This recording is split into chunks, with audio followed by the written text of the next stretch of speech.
What is up?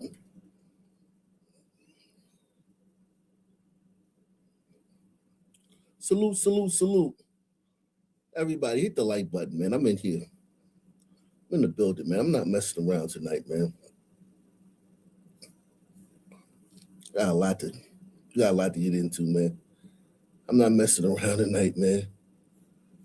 Everybody support the channel. Take the challenge, man. We're not messing around tonight, man. It's a whole lot to get into. We're gonna get into it. We're the only ones that really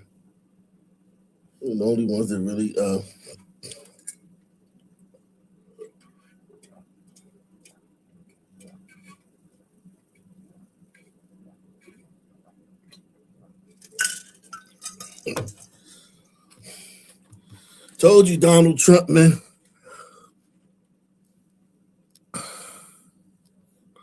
Told you, Don Lemon ain't got nothing to worry about. Don Lemon don't have nothing to worry about, man. Minnesota's long-running fraud problems are back in the headlines. Right now, a House Judiciary Subcommittee is holding a hearing, and it's called When Public Funds Are Abused, Addressing Fraud and the Theft of Taxpayer Dollars. And independent journalist Nick Shirley is one of the key witnesses there. Nick Shirley's videos on YouTube have millions of views and ignited a national conversation around the alleged schemes. But the hearing is not the only problem facing Minnesota Governor Tim Walz. He's staring down some big ones. He faces a congressional investigation into that social services fraud. The House Energy and Commerce Committee will lead that probe. In a statement, the committee said, quote, "The extensive fraud schemes being perpetrated in Minnesota have wreaked havoc on government-funded health programs. We have an obligation to ensure finite taxpayer dollars are not being used irresponsibly and that the most vulnerable Americans are not being exploited to the benefit of fraudsters and foreign actors." Before today's hearing, Nick Shirley sat down with Fox. Some locals inside Minnesota started telling me about the fraud.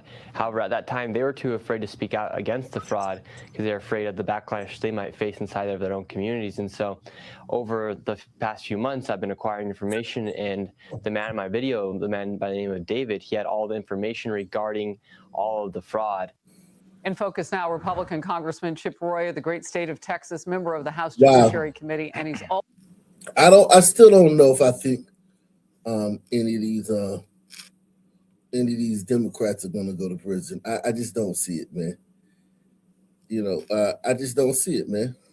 I'm trying to picture a world where a Democrat actually goes to prison.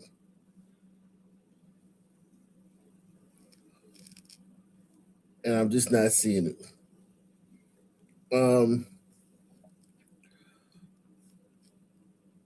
There you go, man. Salute to Anthony Madison, man. Anthony Madison from the other side of the pond, man. From the other side of the pond.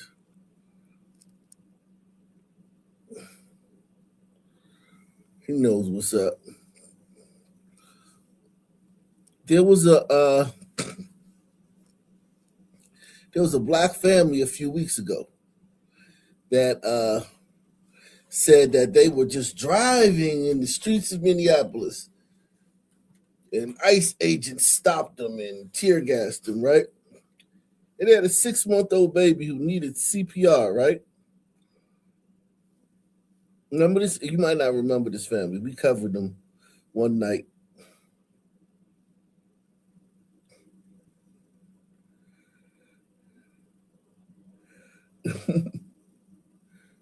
Well,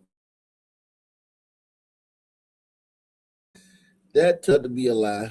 Every one of these, if it's involving black people in some kind of victimization,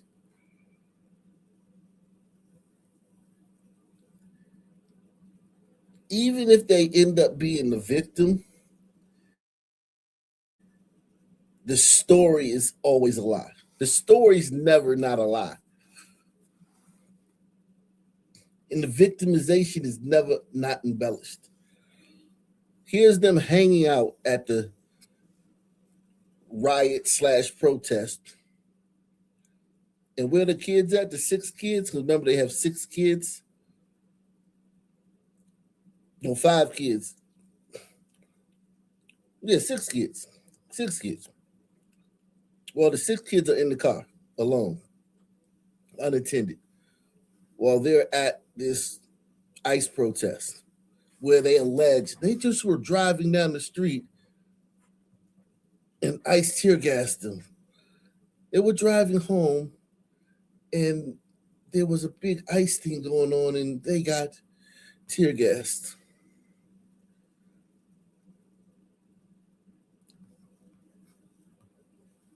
This type of lying, man, is stuff that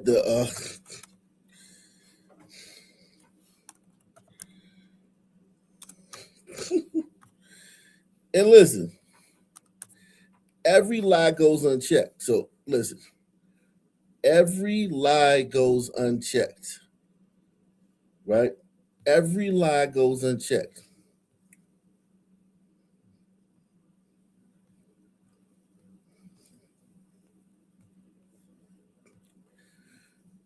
There should never be an instance where a United States federal officer tear gasses a 6-month-old baby and it stops breathing. That should never happen. Can we all agree on that? Yes. No one should be killed, harmed, anything in all of If you're this. going to drive But your the car with the windows down into a zone that you damn well know is going to get your ass kicked, and then you do it anyway, you're responsible for that baby. The protesters have gone over a line. This is no longer. Who are your top 5? North Korea could not do. I could have went and coached that Indiana team. Hold on. We have some serious news right now. ICE tear gassed a vehicle that included a 6-month-old baby, causing the baby to be sent to the hospital in Minneapolis, Minnesota. According to the New York Times, Sean and Destiny Jackson, parents to 6 children, were driving in Minneapolis, Minnesota when a tear gas canister shot by ICE agents exploded underneath their vehicle. They were on their way home from basketball practice, and inside the vehicle, an 11-year-old child, a 7-year-old child, 2 4-year-old twins, a 2-year-old, and a 6-month-old. ICE agents stopped them, proceeded to fire a tear gas canister under their vehicle. As smoke filled the car, the parents rushed to try to get the children out of the vehicle. When the father tried to get the infant child, he says that the infant child was, quote, lifeless. The child had foam or bubbles coming out of his mouth. He had to get emergency mouth-to-mouth and CPR, rushed to the hospital. The children are now traumatized. They're not sleeping. This is the reality of what's happening in Minneapolis right now. And people need to know about it. So spread the word and follow. Now, those of you just joining us, that turned out to be a lie. That turned out to be a big, fat, stinking lie. Here's Sean and Destiny hours before at the protest. Just chilling at the protest. On camera, chilling at the protest. Protesting. Hours before they allegedly were just driving down the street, trying to get home. ICE agents accosted them and threw tear gas under their car, knowing they had 6 kids, 6 black baby bodies in there.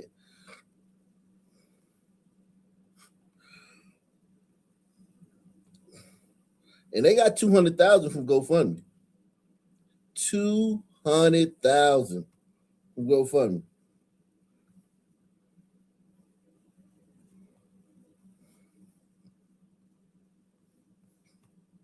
Tensions remain high tonight in Minneapolis. And with the city on edge, we are now hearing from a family who claims their baby was hurt when ICE agents threw tear gas into their vehicle. Let's get more details now. Dick Brennan here with more on that and President Trump's latest message, Dick. That's right, Jessica and Christine. The family with 6 children say they were just trying to get home, but they got caught in the middle of the chaos. And then they say ICE agents tossed tear gas. It's like they didn't have no care in the world for us, so. And the windows was down. You can see my kids in the car. The lights were on. They don't have no care for the world, but they were at the protest. Sean Jackson still shaken by his family's run-in with ICE agents. Jackson, his wife. I feel bad, man, because I would love to see these kids benefit from that $200,000, man. I would love to see these kids benefit from that $200,000. I wish it was a way we could get the $200,000 to the kids. Put it in a trust for the kids, man. If I was a judge, I would be like, you know what? We're gonna put the $200,000 in the trust for the kids when they turn 18, and we're gonna put it in a trust, and we're gonna let it we're gonna turn it into bonds so it can grow. And when they turn 18, however much it's worth then, because you had inflation. So I would put it in bonds and invest it, put it in the ROI and all that stuff. Get them a hedge fund. Something like that, right? So that the kids can get it when they're 18. And this is a shame, man. Y'all thought y'all hit the ghetto lottery, man. They thought they hit the ghetto lottery, man. The ICE agents tossed tear gas. It's like they didn't have no care in the world for us, so. And the windows was down. You can see my kids in the car. The lights were on. Sean Jackson still shaken by his family's run-in with ICE agents. Jackson, his wife, and 6 young children were driving home from basketball practice when they found themselves caught between protesters and ICE agents. They stopped at my car and they proceeded to yell in it and said, get out of here. Well, they used profanity. And my husband screamed and said, we're trying. Jackson says the agents released a canister of tear gas under the car. Within seconds, there was a big boom and our car was up in the air and we slammed down and all of our... Somebody said this online. The only thing that could make a car jump off the only thing that would make a car jump is an IED. A canister of tear gas is not going to lift the car off the ground. Only thing that lifts the car off the ground is a fucking IED. Ma'am, are you serious? It lifted the car off the ground. Airbags deployed, all of our doors locked, and tear gas just started forming. A ball of gas just started forming around the car. Jackson says she desperately tried to help all of her children out of the car. The last one to be rescued, her 6-month-old baby boy. And when he came in, he was like lifeless, like it was like foam or bubbles coming out of his mouth. I had to give him. Too bad they brought that. They put the little baby in the lie too. But you know what? That's their baby. Baby ain't gonna remember this, but they put the baby in the lie, man. Mouth to mouth and CPR. Couldn't even breathe myself. And all I remember is like between every breath I was saying, I'm gonna give you every breath I have until you get yours back. Jackson says total strangers helped them to safety and that now physically they're okay, but they're still traumatized. The Department of Homeland Security issued a statement saying DHS law enforcement never targeted this family or their innocent children, adding law enforcement followed their training and reasonably deployed crowd control measures. President Trump had threatened to use the Insurrection Act to send in the military. So as you know, as you guys are filing in here, that turned out to be a lie.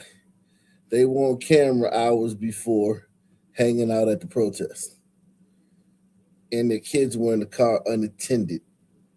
They left their kids unattended in the car, including the 6-month-old, to go protest for Renee Nicole Good.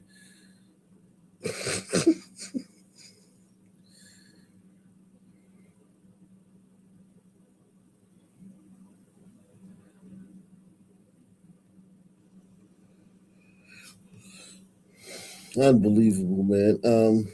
And now it's up to 200K now. It's up to 200K now. Up to 200K.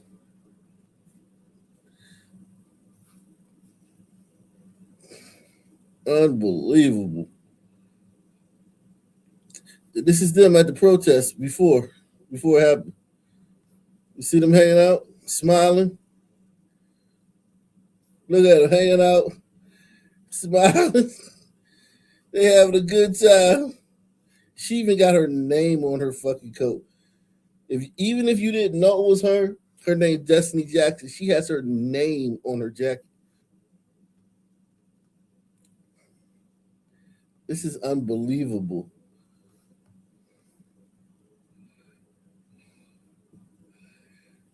This lady's with him too. There she is right there. That's the mother. Her 6-month-old is around the corner in a car with 5 other kids, and the oldest one being 11.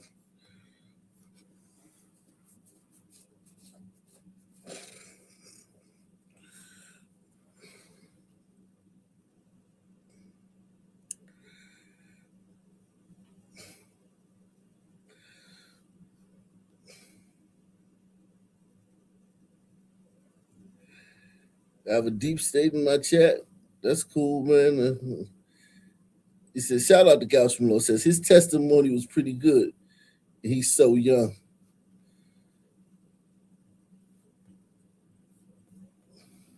Yeah, these black folk, they good at lying. I'm gonna tell you that much. Good at lying. Niggas are lie. Niggas are good at lying.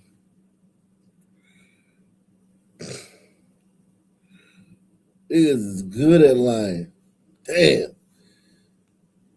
The worst part is that their kids are around the corner in a car by themselves. As cold as it is. I hope they at least let the fucking car run. It's cold as shit out there that night. You see everybody dancing, everybody two-stepping. That means it's cold. Good evening. Welcome to the Weekend Primetime. We begin tonight with the story of a Minneapolis family driving home from a middle school basketball game with their 6 children on Wednesday night when they got stuck in a clash between protesters and federal agents. The mother, Destiny Jackson, told the New York Times that flash bangs and tear gas went off around their car. Nah, I mean, I don't know what you mean, deep state. I have no idea what deep state means. Does that mean like, hit the like button, man. Smash that like button. I don't know what does that mean by deep state? If the mods think it's a problem, they'll handle it. You got any mods in here? Do we need to mod up some more people? I may need to mod up some more people, man. If you want to be a moderator, man, press 1, man. If you're not a moderator and you want to be one, press 1, man. I'm gonna deputize some more moderators, man. We deputize some more moderators.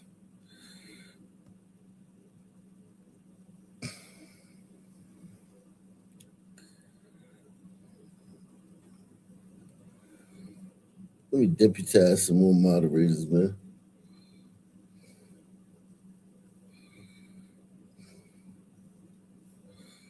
Salute to everybody out there, man. Problem like this, I really don't have time to be like dealing with all that bullshit, man.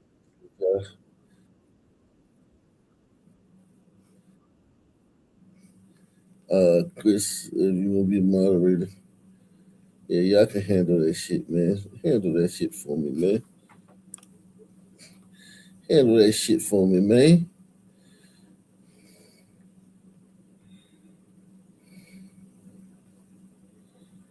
Handle that shit for me, man.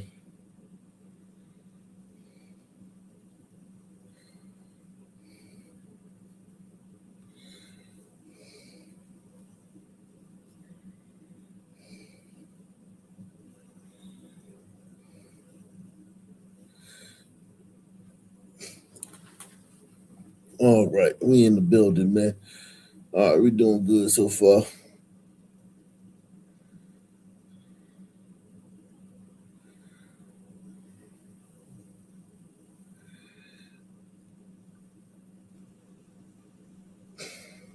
Leaving both parents. Look how happy she is. She's so happy that allegedly a black baby got taken. They trying to pull black people in this bad, man.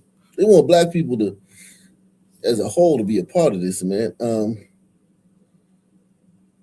They want black people to be a part of this, but black folk, man, they're just kind of like lukewarm on it. They're not diving headlong into it. Black people are kind of like, staying back on it, man.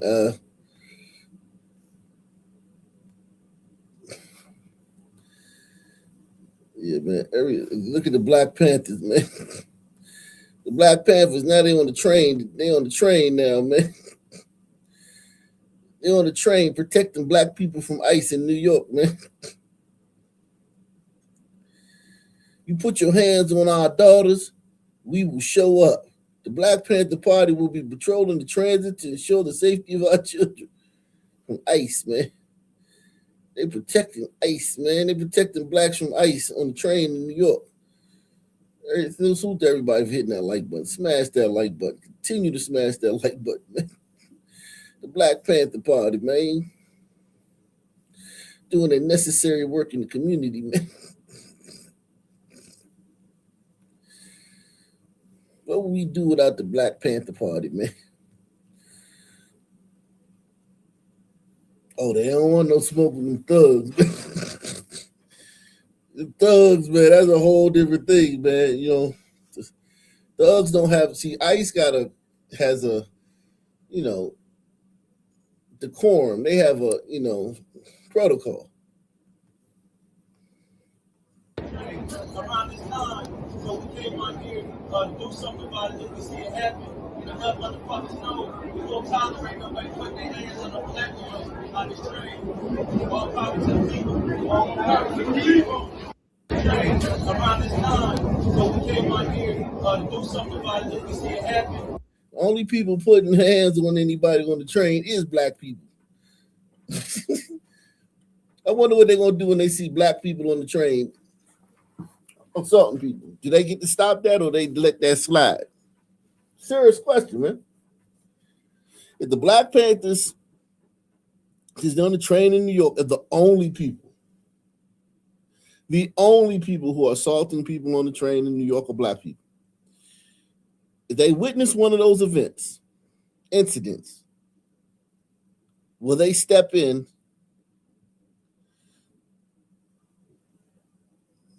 and what? I guess detain, apprehend, diffuse? What would they do? Because if you're on a train, the only person going to harm you is a black person. Is it flat out? Press one. It just is what it is. It's not even like you can't even like liberal lie your way out of that one. All you can do is say Epstein files or some shit like that. A liberal could not debate you on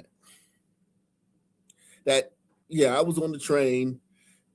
When I'm on the train, I'm scared of, you know, white people and Asian people fucking with me.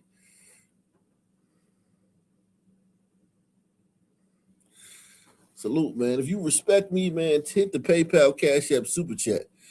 We are demonetized by YouTube. We would like to have you guys monetize the channel. We would like to have you guys sponsor the channel.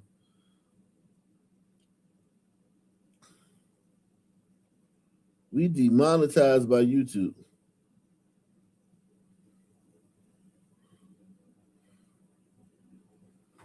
know what I'm saying? We want you guys to sponsor the channel, man.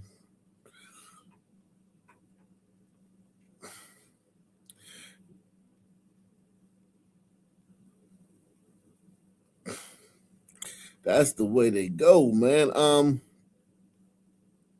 Listen, man.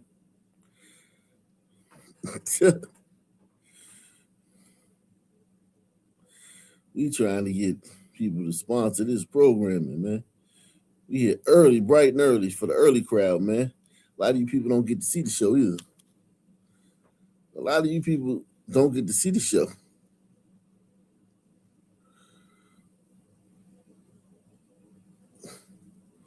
A lot of you guys don't get to see the show, man.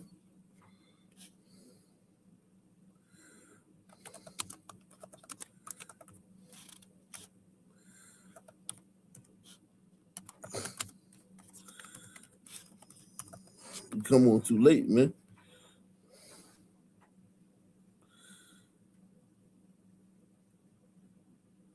We come on too late, man. But today we on here early, man.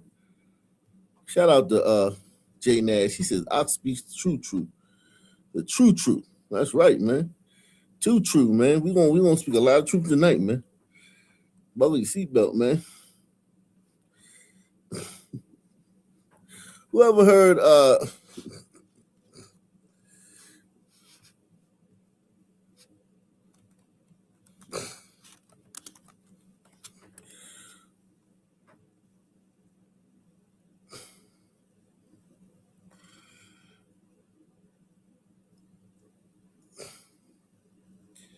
whoever heard of alligator bait, man? Press one if you ever heard of alligator bait, man.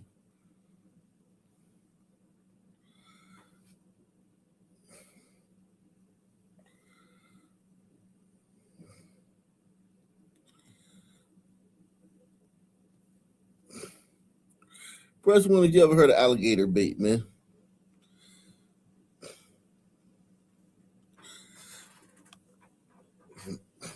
It's a myth. It's a tale. It may have happened once, but who knows? But it's an old wives' tale amongst blacks, man.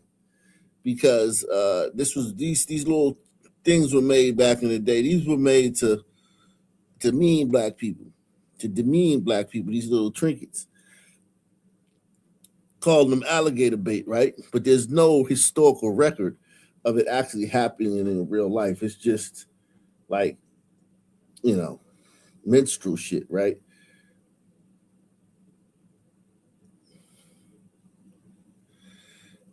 And so black people, I can't even say that they're wrong for believing this one, because this was something that was made by racist white people to demean black people, calling them alligator bait. And the tale goes that the alligator hunters would use black babies to lure alligators, and then they would catch the alligator. The baby would be crying and making a fuss, and the alligator would see the baby, and it's how quick alligators are. Then boom, they would come out. They would come out and just capture the alligator. A lot of times, the alligator would kill the baby.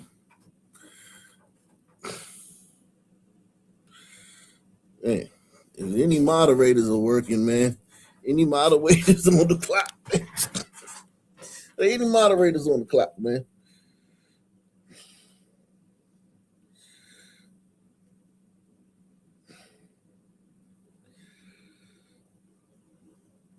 Damn, I gotta be the moderator and I gotta do the show. That's crazy. Let me see.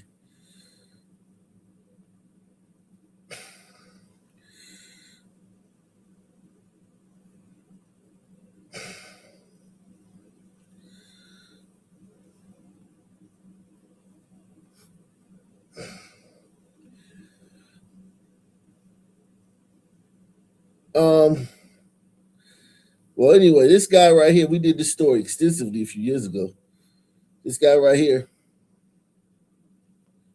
So Mosley actually deemed incompetent to stand trial in this case previously. He then spent months inside a state hospital and then was deemed by a judge competent to stand trial. He is facing 2 counts of first-degree murder in this case. The state is seeking the death penalty. So Mosley... Ain't nothing wrong with that nigga. Ain't a goddamn thing wrong with that nigga, man. Thomas Mosley.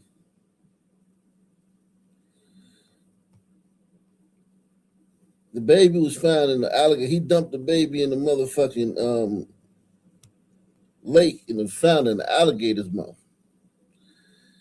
He dumped the baby in the motherfucking lake and the baby was found in the alligator's mouth. It's been like 4 years and he just now going to trial. Just now going to trial. Just now.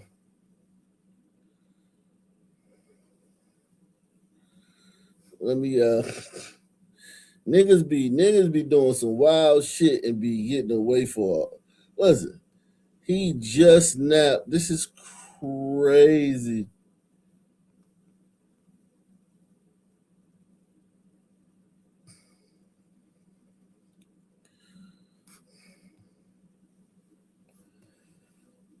son and the toddler's mother.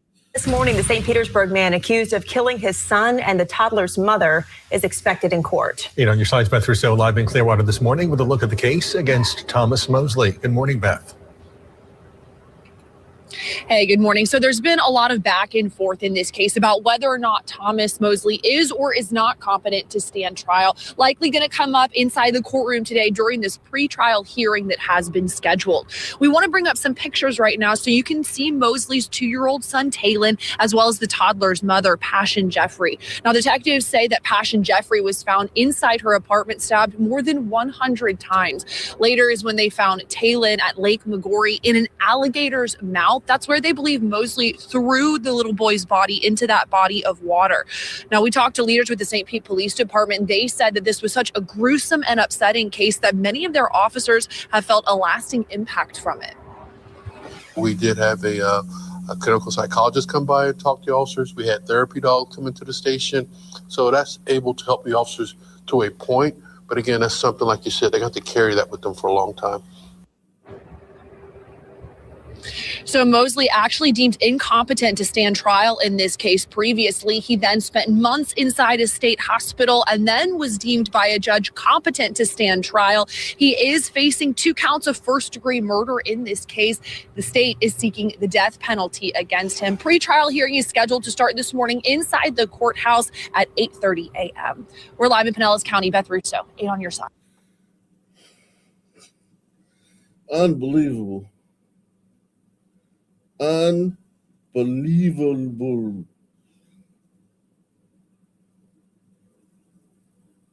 Okay.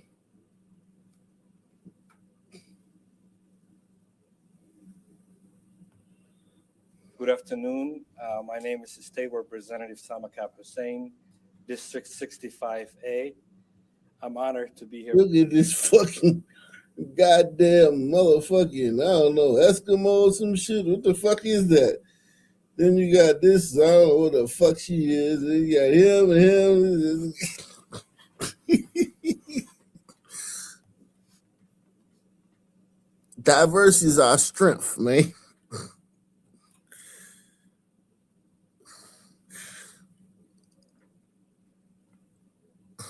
Salute to everybody out there, man. Hit the like button. Smash that like button. Take the $10 challenge, man. $10 to support a great channel, man. And I'm gonna open up the panel later on, but you ain't gonna have these conversations nowhere else, man. You ain't gonna have these conversations nowhere else. You know goddamn well that's right. You know goddamn well that's right.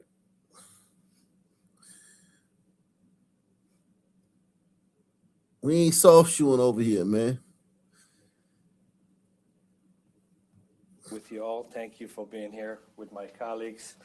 And as you can see, Nasra Ahmed and her father's here with us, the family members that happened to the tragedy in St. Paul about a week ago.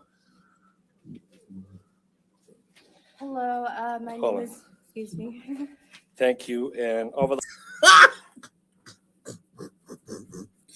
He said, hold on, bitch. The last 2 weeks, my office has been receiving endless complaints from our community about civil rights violation on our streets and our community. And we supposed to believe y'all after y'all been scamming?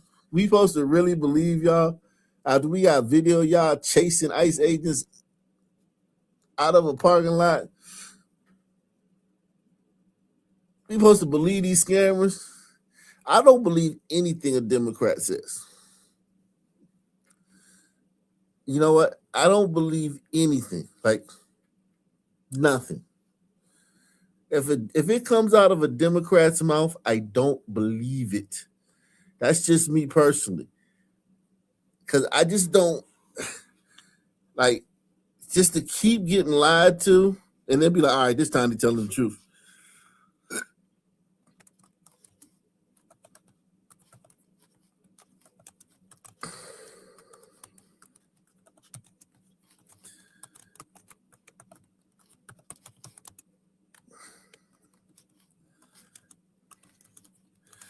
It seems crazy to just be like, all right,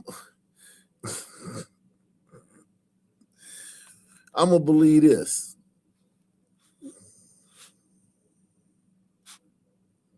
I'm gonna believe this one. You know what I mean? This time. And it's like, why? Why give them the benefit of the doubt? You know what I mean? Why give them the benefit of the doubt after you've been lied to so much? Like, the lies are just insane.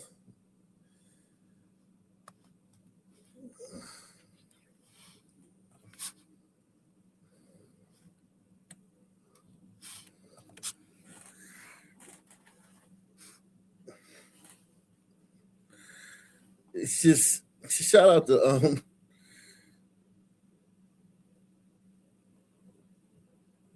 Captain Coke, man. He says, thieves and liars. Captain Coke in the building, man.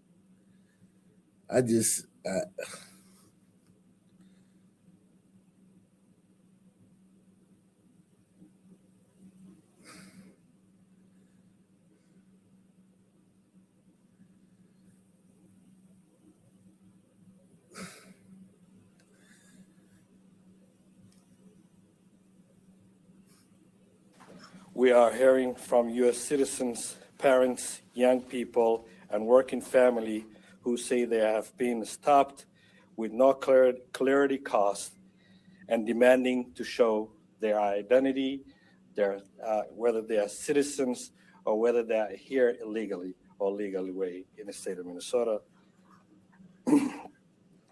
Let me be clear. You know what? ICE isn't doing that, though. ICE, they have a list of names that they go like anybody that's serving a warrant or SWAT team, they go to that place and look for that person. They have a list of names. How can they not get that message out there? How is it so hard for ICE and conservatives to get the true message that they have a list of names and they have intelligence of where these people are and they go to that place? And any people that are caught that aren't on the list are caught because they are in the place where the target is. Why are they having such a hard time beating this lie that they're just running around like a police department pulling people over and shit? It seemed like it would be easier to beat that narrative. They're having a hard time getting their message out. ICE is having a very hard time getting their message out. Very hard time getting their messages out.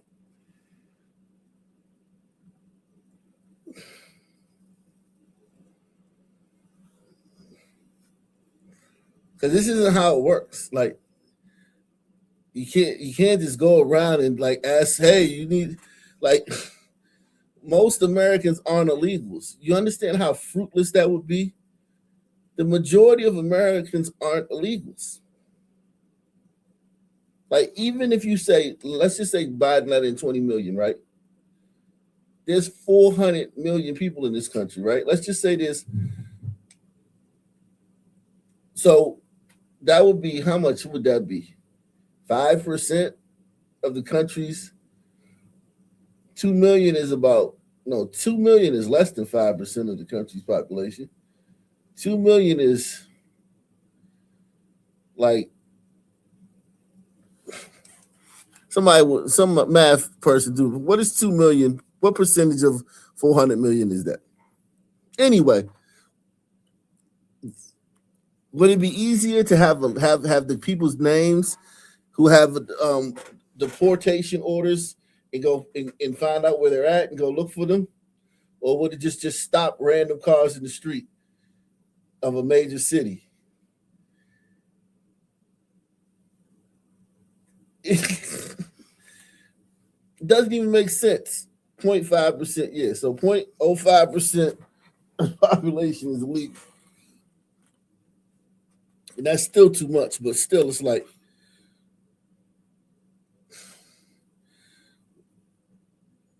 what? Yeah, we just gonna stop every car. And, if we stop 100 cars, 200 cars, we're going to find one illegal. No, the legals are where they're at. They're in these sanctuary cities. So, yes, in the sanctuary cities, the population is higher. Within the sanctuary cities, the illegal population is higher. It's probably not 0.5 in the sanctuary city, but still, whatever it is, that's not how you do police work. That's not how you do this type of work. You're just stopping random cars. This is not a normal. It is unlawful, and it's not public safety. It is intimidation, harassment, and it looks like racial profiling for those people, black and brown, that has been detained in St. Paul and the state of Minnesota. I wish that Band-Aid would fall off and we could see that there's no scar under it. Many of you have seen the video that's circling online about Nasra Ahmed. Nasra Ahmed is 23 years old, U.S. citizen, born here in Minnesota, raised in Minnesota. She was unjustly arrested by ICE. She was born in Minnesota and raised, so they're assimilating. These people are not assimilating. If she was born and raised in Minnesota, these people are not assimilating.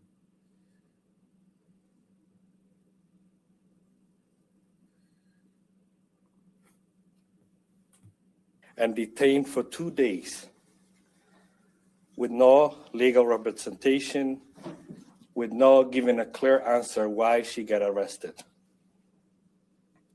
Nasra just has been released, but she's not fine yet because she's shocked, devastated, traumatized, and she will never be the same until she got arrested.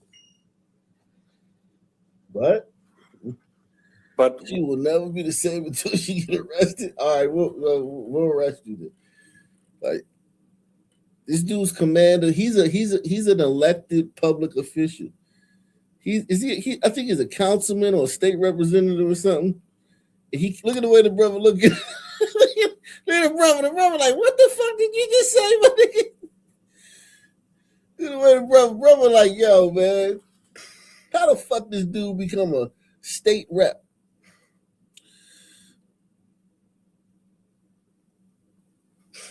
what we experienced, it felt like a nightmare when I spoke with her, that she is not feeling the same person. She feels fear. She asked questions herself whether she belonged in here or not, even though she was born in the United States of America. She has been harassed because the way she looks like, the way she dressed. It was easy target to pick up. So people harass people. She gets harassed for the way she looked like and the way she dressed.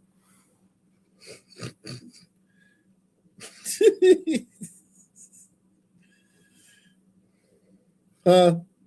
She get harassed. Who believes that? Who believes that?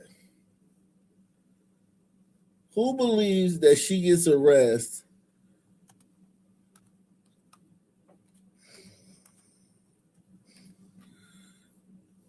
for the way she dressed?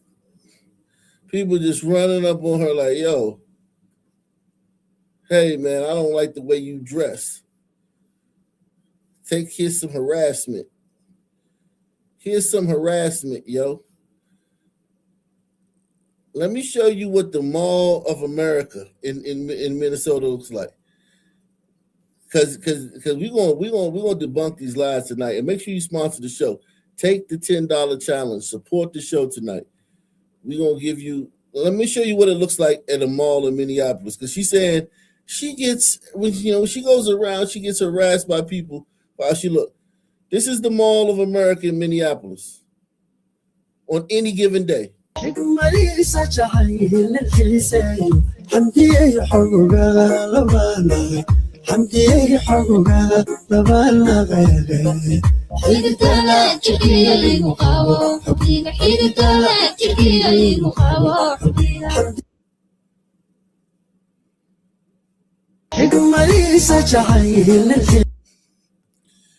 Yeah, people are just, people would never see nobody who looks like her.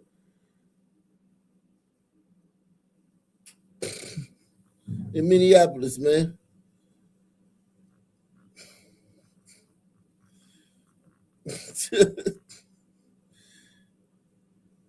Look at the mall. This is the mall in Minneapolis. What the fuck? They this bitch acting crazy.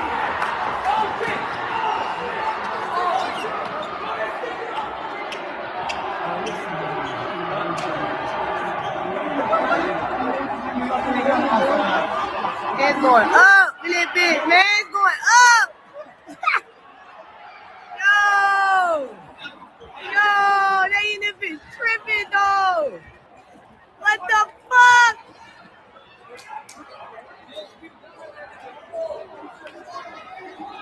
They just whooped this nigga ass. Jim Dowson here from the Knights Templar.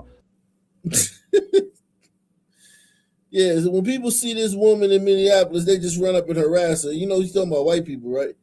You know she's talking about white people, right? So when people see her, white people see her in Minneapolis, white Minnesotans, right? White Minnesotans who we've all seen the last couple of months, and we know how they act, right? We know what white Minnesotans are like. White Minnesotans are running up on her and harassing her because of the way she's dressed. These people are awful. Press one. I mean, they're awful. These people are awful liars, man. This is awful the way these people lie. It's repulsive. It's repulsive. It's repulsive the way these people lie.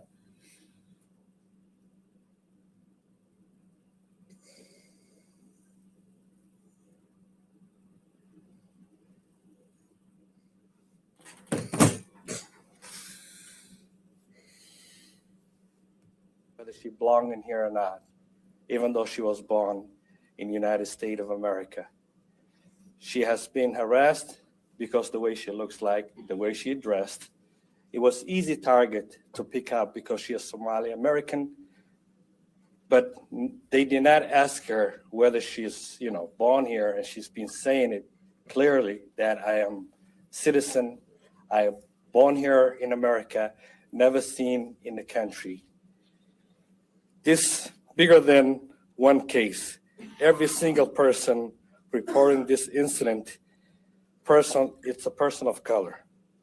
That's unacceptable. So today I'm saying clearly, this has to stop for the racial profiling that we've seen in our state of Minnesota. Targeting of Black and brown community in Minnesota must end. No one should be treated like a criminal because of their skin color, because their name, because their accent, or the neighborhood that they live in. Because what ICE is doing, they're targeting Pacific community. They're targeting where immigrant people and people of color are living in public housings. They're not targeting other individuals, but they're targeting for those people that does not look like them. Minnesota is better than this. We will not be silent. We will be demanding answer, and we will demand accountability for those people that's doing bad in our state. As a state legislator, and many of my colleagues here today, we will hold accountability for those hurting, for those people that, whether it's citizens or living. Isn't it? This motherfucker can't even speak English. He can't even speak English, and he's a state legislator. In the state of Minnesota, we will be willing to protect. But now I would like to call Nasser Ahmed for her to testimony and say a few words. Does this mic work? Yeah, it works. Hello. Okay, yeah, I just want to make sure I'm a little closer. So you could tell she was born. She went to school here. She speaks very good English. At least she speaks good English. I will give her that. Hi, hello. I am very grateful to have this opportunity to speak in front of everyone. And thank you to my senator for representing me and the people behind me for representing me. I can never be more grateful than I am right now. I'm not used to the attention and the fame, unwanted fame that I am receiving right now. My image is out there, but it's an image for a reason. It's an image that I will carry for the rest of my life. And I am proud. I am proud to say that I've survived ICE. I'm proud to say that I stood up for what is right. And many people are saying, including my family and friends, that I will go down in history. And I will carry this on my shoulders. And I will carry it even though I am fearful. I am a bit anxious. I'm going to admit that I didn't expect this to happen, but here I am. Wait a second. You didn't expect this to happen? ICE is running around terrorizing Somali people, pulling them over, dragging them out their cars, harassing them, asking for IDs. But you didn't expect this to happen? Whatever happened, whatever lie you're about to tell us? You should have expected it to happen.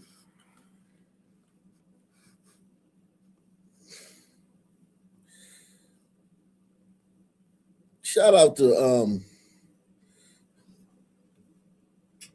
Lee Archick.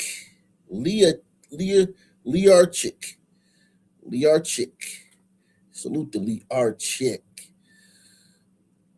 Liar Chic. Liar Chic. Liar Chick or Liar Chic. Liar Chic or Liar Chick, whichever one it is. Things have gotten so bad that even Pam Grier is full. Yeah, we're going to get into that. We talk a lot about lynching on here, man.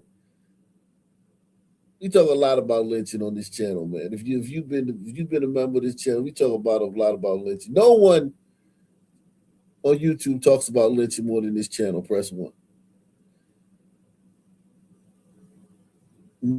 No channel on YouTube goes over lynchings, actual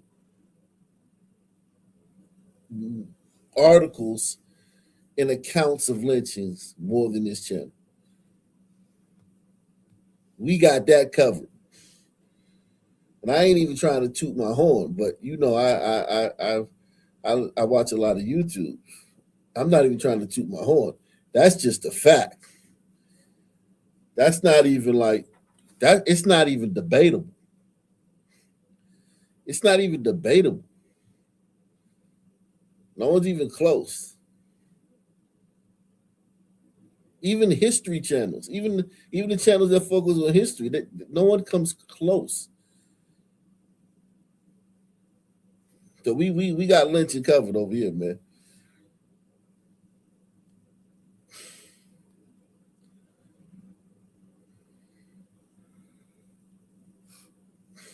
Speaking in front of everyone, and there's cameras recording me. Hi, everyone who's watching me right now.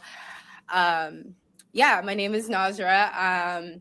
It's nice to meet you guys. It's nice to meet everyone. Let's just say she started off hella weird. This is a weird way to introduce yourself about like a traumatic event. This is hella weird. Like, why does she act like she's accepting an award? She act like she's accepted. She just won a fucking Academy Award and shit. I'm 23 years old. I'm from Minnesota. I also grew up in Columbus, Ohio, but I also grew up here. and I was also raised here. I was raised in both cities. Both are well-known Somali communities. So I'm Somali. I'm proud to be Somali. To me, being Somali isn't just eating bananas with rice. It's a lot. It's like it's an interesting thing. Female genital mutilation, press 1. It's about female genital mutilation, the oppression of women,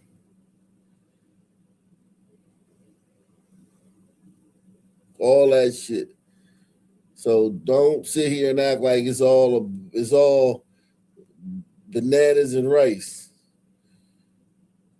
You've been through more than you've been through a lot, girl.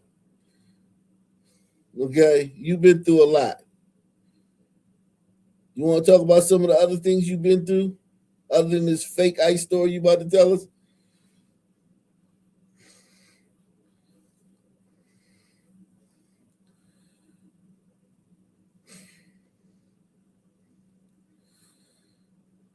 It's very hard to describe what it means to be Somali and what it means to be American, but it's like a cultural fusion. It's kind of like the bananas and rice. You know, people don't really see like The fuck are you talking about? What woman? If something really bad happened to you, you would just come out and tell us what happened.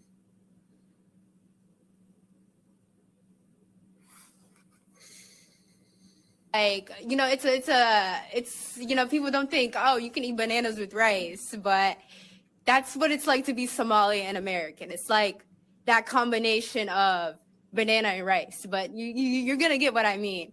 So what I'm trying to say is people might be confused by me being Somali, but then when they hear my like voice, they say, this girl is very American. There's something American about her. So like my family says, you're so American. You're so American. There's something American about you. But then when other people see me, they're The fact that you can speak English, that's what's American about you. like, there's something Somali about you. You're really Somali. The fact that you have a fucking goddamn, you dress like a goddamn monk. The fact that you're dressed like a goddamn stage hand and shit. That's what's Somali about you. You know, so that's what it's like. You know, people always trying to assume what you are, but they know you're both. So they cannot separate the two. They just want to say, oh, you're this, you're that, but that's what it is. It's to be both. So yeah, so I got kidnapped by ICE. So now we're gonna get into the story of what made me stand here today. So that story is I got kidnapped by ICE. Story. So ICE came to my neighborhood, where my neighborhood is a very Somali neighborhood. It's a predominantly Somali neighborhood. There's many Somalis that live here. And they kidnapped me. They took me. They arrested and detained me for 2 days, and I was put in county jail. Then there was this ICE agent who called me a racial slur. So with my skin color and me being a Black person, in America, I go through a lot. I see a lot. You don't see shit, girl, from nobody but Somalis and Blacks. Y'all run the mall. Y'all run any public spaces. Y'all are fine. White people in Minnesota kiss y'all asses. This is egregious. Those white people in Minnesota kiss these people's asses. And she gonna get up here. And listen, I hate liberals. I'm not a big fan of liberals. Fuck them, you know.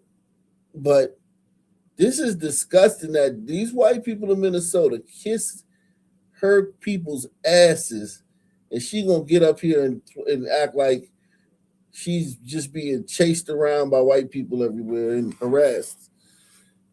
These people are disgusting. These Somalians are disgusting liars, man. Salute to Roger Wood, man. Roger Wood is in the building, man. He says, catch up to the stream in 2 times speed. Fortunately, it doesn't take as long to leer. These skinnies are always full of shit. Yeah, I don't need to do the 2 times speed, man, because, you know what I mean? It just makes it sound weird. It's not like she's talking that slow. She ain't talking that slow. She ain't talking that slow. She ain't talking that slow. She's a fucking lying piece of shit, man. Why would you say that about these white people that bend over backwards to kiss your ass? I've experienced a lot of things. I'm also Somali, and I'm gonna say right now that even though people see me as Somali, I'm still a Black person. And what happened? They came to your neighborhood. They pulled you. What was the interaction? What was the interaction? That's not how you tell a story. Yo, man, I was driving. They came to my neighborhood, and I was standing in front of a store, and I was just watching. And they harassed this one guy, and then they were dealing with him. And then they came over to me, and I was like, "What's going on?" And next thing you know, they grabbed like. That's how you tell a story. You don't tell a story like, "Well, I was kidnapped, and you know, and an officer called me a racial slur," and then you move on to something else. What happened? She's leaving a lot out. I can't separate the two. My skin is still dark. I'm still a Black person, and like I'm just a Black person of Somali descent. My ethnic origin is Somali, but I'm Black. I'm a person who's Black under America. So I still experience racism. I still experience many things that Black Americans face. In Minneapolis, white people are being racist to you. Same white people that let you steal all the tax dollars and are fighting for you to be able to steal billions of dollars of taxes. And the two cannot. The two can exist, and many people don't really realize that, because what they see is so Somalis can be Black and they can't be, Somali, but that's not the case. So so I was called a racial slur by this ICE agent, and this ICE agent was igniting racial violence towards me. He was inciting racial violence, and he was targeting these 2 Somali men. They were following these 2 Somali men who ran out the car. And when they ran out the car, what happened was I was walking towards that area that these 2 men were holding the door for me. And I believe these men were Somali. I'm not sure if they were some other group, but like they were like a different East African descent. But they were, what I've seen is that they were Somali. And so when they came, they were following these 2 men, and I was waiting for these 2 men to hold the door for me. And I told them, hey, can you hold the door for me? And I walked right in the middle. And when I was in the middle, ICE came. They came out of their cars. They asked me to see my ID. And while they were asking me to see the ID, they just decided it was nice to be racist and say really nasty things to me. And that man, he called me the N-word, and I'm. Even if I didn't know, she's so bad that even if I didn't know how Somalis were, I wouldn't believe him. This is awful. This is awful, man. This is awful. Shout out to my man Astor J. He says, it's official. I'm really starting to dislike these effing Somalis. Yeah, facts, man. Facts, Astor, man. This is awful, man.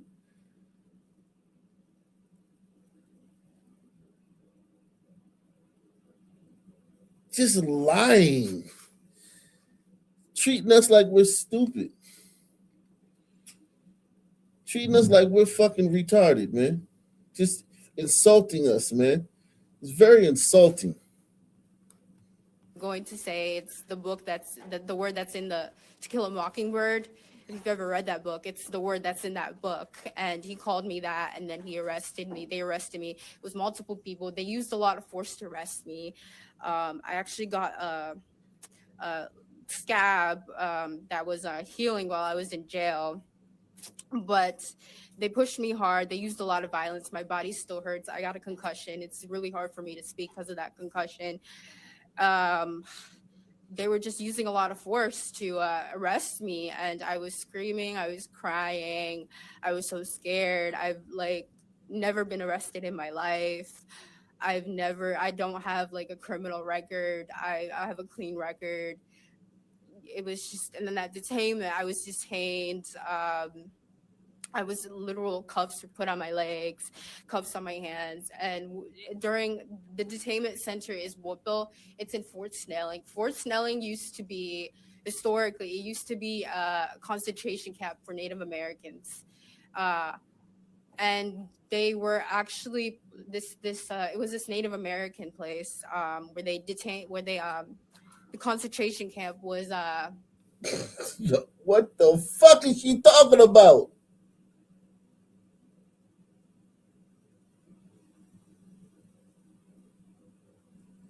What is she? She didn't get coached. Who coached her to come up here and do everything but talk about the incident? Excuse me, but the concentration camp was a place where they kept many Native Americans, and they marched those Native Americans and they killed them. They killed them, they murdered them, and it was named after Bishop Whipple, Henry Whipple, I believe. Hopefully I'm getting my facts correct, but that man was a bishop who actually spoke for Native Americans, and I was actually detained with a Native American woman.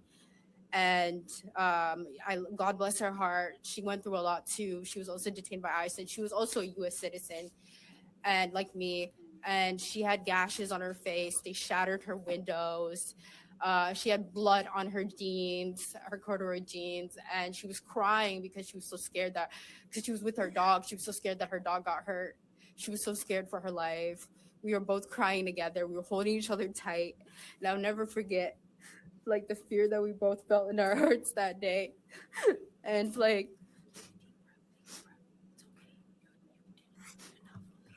Shut the fuck up, bitch. This bitch right here. It's okay. That's acting. She's acting too. This bitch is acting too. This is awful. This was poorly executed, man. Now, liberals don't care. They don't give a fuck. Like, you know what I mean? They just got a story of some shit that ICE did. They cool. But this is going to be hard to convince anybody other than the liberal, man. This is just poorly executed live, man.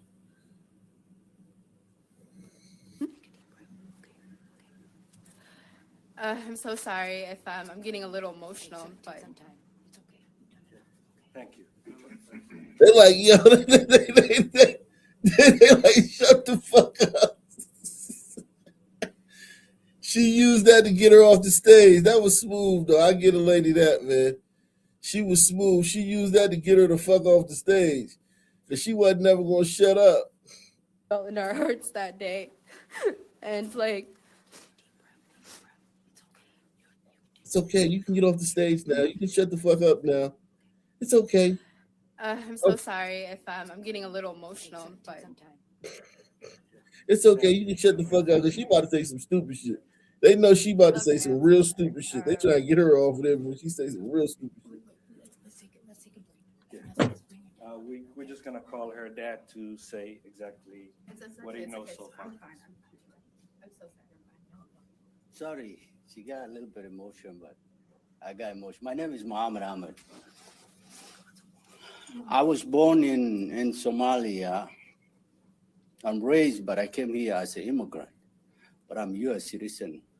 It's not only her, but I got 7 other children. Jeez. They over here. They over here breeding this shit. They over here breeding like fucking jackrabbits and shit. With her, with aid. But what Nasra has been experienced is not supposed to be happening to anybody. It's not about whether it's a community of color, whether it's gonna be. I just want to start it with. I want to send my condolences first, family and everybody, because that way, we carrying that feeling. It's not supposed to be happening to anybody. Being like detained or being shot or being killed for ICE. I think what we have seen as American today everywhere, the image we've been seeing, we've been experiencing is a lot of traumatized. And that is not supposed to be happening here in America. Look like now what we have seen is it's not under control. It's not a control. It's kind of like violence. These people are awful. Let me hear this bitch. This bitch that hear her. Let's hear her, man. Do I carry on? No, we'll wait. Thank you. You did a good job. Thank you. Good. Get up and speak again. They were like, nah. You tried to speak again. They were like, nah, man, you ain't speaking again, man. Afternoon, Representative Maria Isa Perez Vega. I represent District 65B of our capital city of St. Paul and the suburb of West St. Paul. I'm also the chair of our St. Paul State House delegation, where this has taken place into a citizen of St. Paul. I'm here to discuss legislation that my colleagues in support of our St. Paul delegation with Representative, our vice chair of our delegation, Representative Hussein, as well as member of our St. Paul delegation. Look, she got a whistle around her neck. So she's that whistle is like, I stand in solidarity with the people going around whistling at ICE agents and shit. That's a little subtle way of like signaling to the people like I'm woke as fuck. Our chair of Veterans Committee, Representative Jay Zhang of the East Side, and as well as our suburbs within the Ramsey County delegation, Representative Peter Fisher, and Representative of St. Paul delegation as well, Representative Lee Finke, on drafting legislation to support funding to be allocated towards St. Paul and Ramsey County family behavioral services for those who have experienced harassment. More money for she said she gonna allocate money, so more money for them to scam. This is nothing but another scam. This is insane. They just won't stop stealing the taxpayers' money.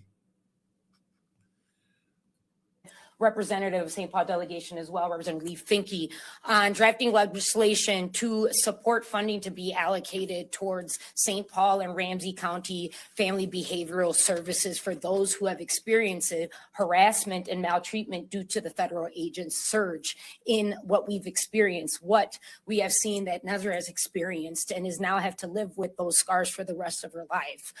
We also have been drafting language to be supportive to those children who are DOPA, have filed for DOPA and are no longer with their parents and guardians, that separating what we see every day, that is our federal agents getting the enablement of hatred through the support of hatred to divide families. This is what's happening in our capital city. This is what's happening throughout our state. I was here earlier with many similar colleagues that are behind me discussing why we are asking the demands of ICE out.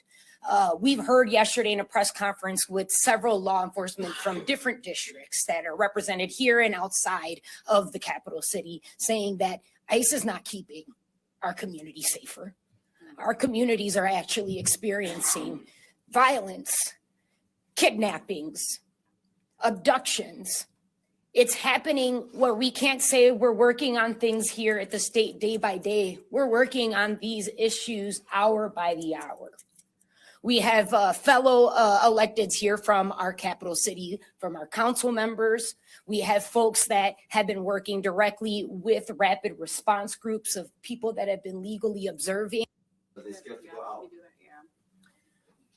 Hello, everyone. Anika Bowie, St. Paul City Council, Ward 1. So today, during our city council meeting, the council has committed to passing a letter to Governor Walz to actually mandate put into effect a moratorium on evictions. We all know that in the midst of this moratorium on evictions. Holy shit.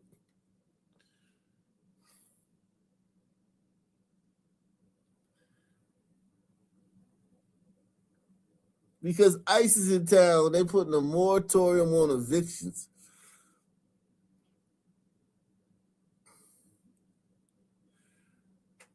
But you know the real reason they doing it, right?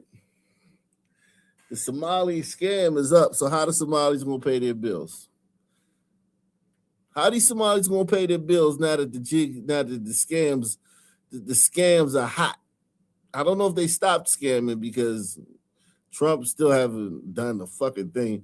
Pam Bondi and Trump haven't done a goddamn thing about all those convictions was done under the Biden administration. But Pam Bondi and Cash Patel, they haven't done a fucking thing to nary a one Somali yet. But it may be hot and it may be coming down the pike. So Somalis scams, they may not be able to scam like they were in the past. So how they gonna pay their rent?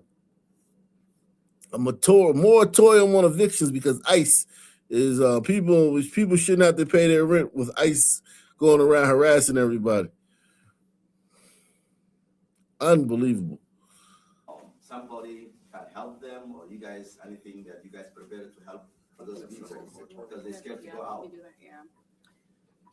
Hello, everyone. Anika Bowie, St. Paul City Council, Ward 1. So today, during our city council meeting, the council has committed to passing a letter to Governor Walz to actually mandate put into effect a moratorium on evictions. We all know that in the midst of this crisis, it's so hard for our landlords and our tenants to even think about rent, think about going to school, thinking about going to work, how to make ends meet. How? ICE goes around, does their job. You won't even see ICE.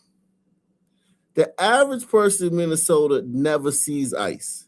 The only people who see them are the protesters who track their locations and show up and fucking harass them. The average person never sees ICE. Press 1.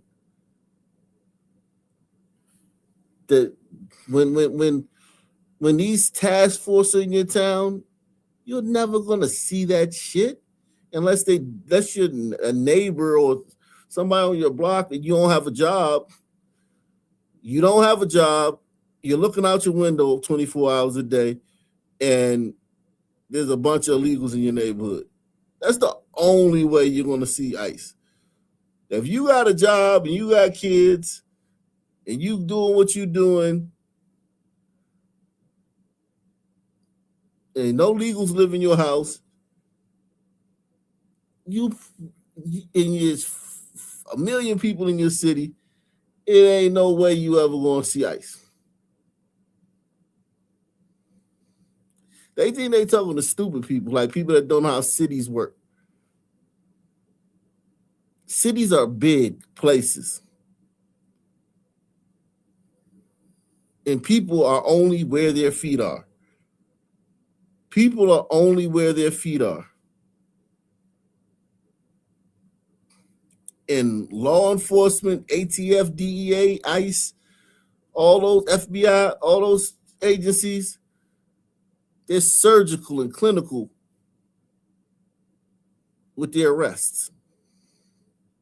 They're surgical with it.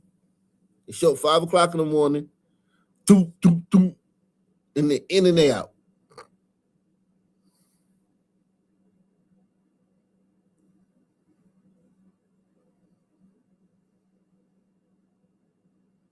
Only reason we see this shit is because people are tracking them, going to where they at, and obstructing them.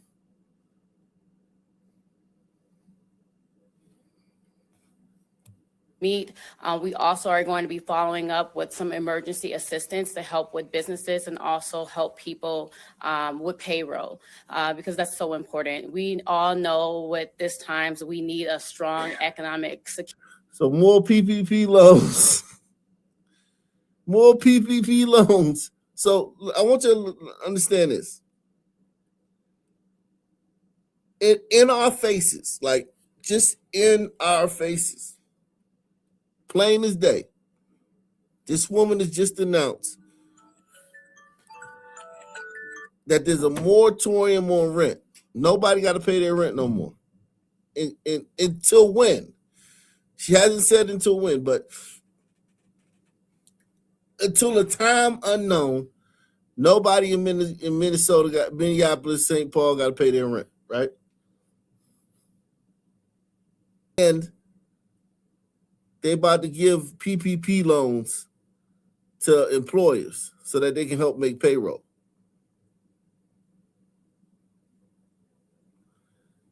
Wow. Unbelievable. All know that in the midst of this crisis, it's so hard for our landlords and our tenants to even think about rent, think about going to school, thinking about going to work, how to make ends meet. We also are going to be following up with some emergency assistance to help with businesses and also help people with payroll because that's so important. We all know with this times we need a strong economic security blanket to help our loved ones get through.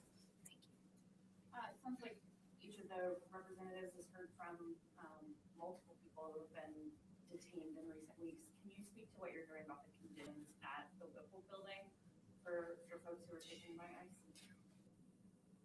We had a Look at all these white liberals.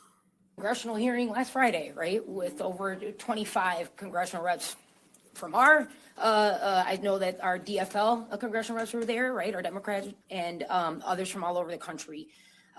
You heard testimony from folks that were taken, citizens, okay, and the effects of how they were separated from folks who were undocumented, right?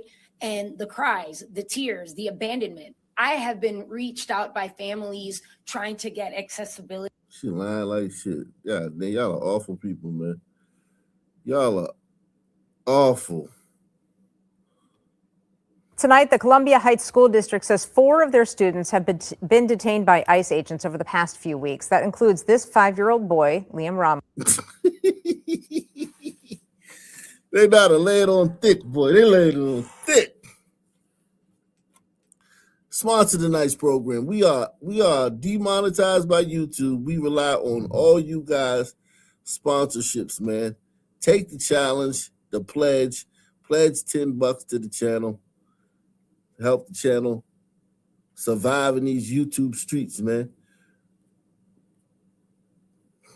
You know, we need a moratorium on our rent. We need a PPP loan, man. Our nation, man. They laying it on thick. That little boy, he cute, man. Who school officials say was taken into custody with his father on his way home from school yesterday. Gordon Severson joins us now with more details. Gordon?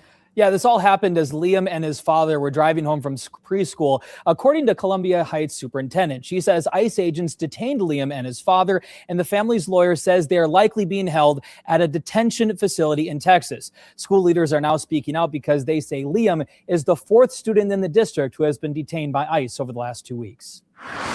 Inside Valley View Elementary in Columbia Heights, there's a preschool classroom filled with 4- and 5-year-olds who may soon wonder what happened to one of their classmates, Liam Ramos. He's a bright young student, and he's so kind. Ella Sullivan is Liam's preschool teacher. She says her students haven't asked about Liam yet, but they will, and she and other teachers wonder how they can possibly answer their questions. All I want is for him to be safe and back here. The family's lawyer says Liam is likely being held with his father at a detention facility in Texas. We have clients that once they're picked up, they're whisked away to the airport literally within hours. School officials say Liam is one of 4 students who have been detained by ICE agents over the last 2 weeks, including another student who was also detained on Tuesday. On the way to school, a 17-year-old high school student, a minor, was taken by armed, masked agents alone. No Armed, masked agents. They always get their little talking points in. They know how to get their little imagery. Caleb West says, just how many illegals are in these damn cities? At this point, I want some reparations. They are handing everything to these illegals. Yeah. A moratorium on rent because ICE is in town.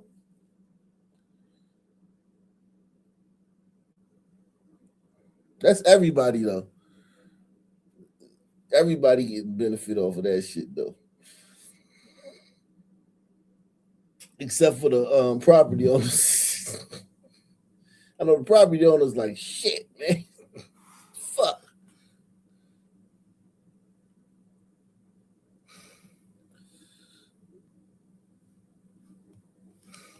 No parents were present. Superintendent Zena Stenvik says the other two students include another 17-year-old and her mother, who were detained by ICE last week, and a 10-year-old girl who was also detained with her mother on their way to school 2 weeks ago. And by the end of the school day, they were already in a detention center in Texas, and they are still there. He's terrified. Pastor Sergio Amezcua is also working with Liam's family. He says many in the Latino community are deeply concerned about children being taken by federal agents. Let Child Protection Services take care of them while the parents will battle the legal. Many in the community are now afraid to leave their homes. His church has now received food delivery requests from more than 27,000 families who are scared to go to the grocery store. ICE agents have been roaming our neighborhoods, circling our schools, following our buses, coming into our parking lots and taking our children. And our hearts are shattered.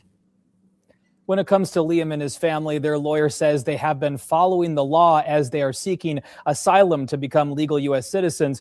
Their lawyer is now working to find a way to bring Liam back home to Columbia Heights so he can stay with his remaining family members and go back to school. Any idea why they were targeted or why the other students were targeted? Do we know anything about, was it legal status? Was it criminal history? Well, the school district did say that one of the other students was detained 2 weeks ago and is still in Texas. But other than that, they don't have any other information about their legal status or why they may have been targeted by federal agents. All right, Gordon, thank you. They're laying it on thick. There is a Georgia Army veteran who is in ICE detention right now, and there are questions about what happens next with this gentleman. Savannah Levins is looking into this and has been for a few days now. Savannah, just so many questions over the future of ICE in our country, but also this one gentleman's future in particular. Yeah, he has been in ICE for months now.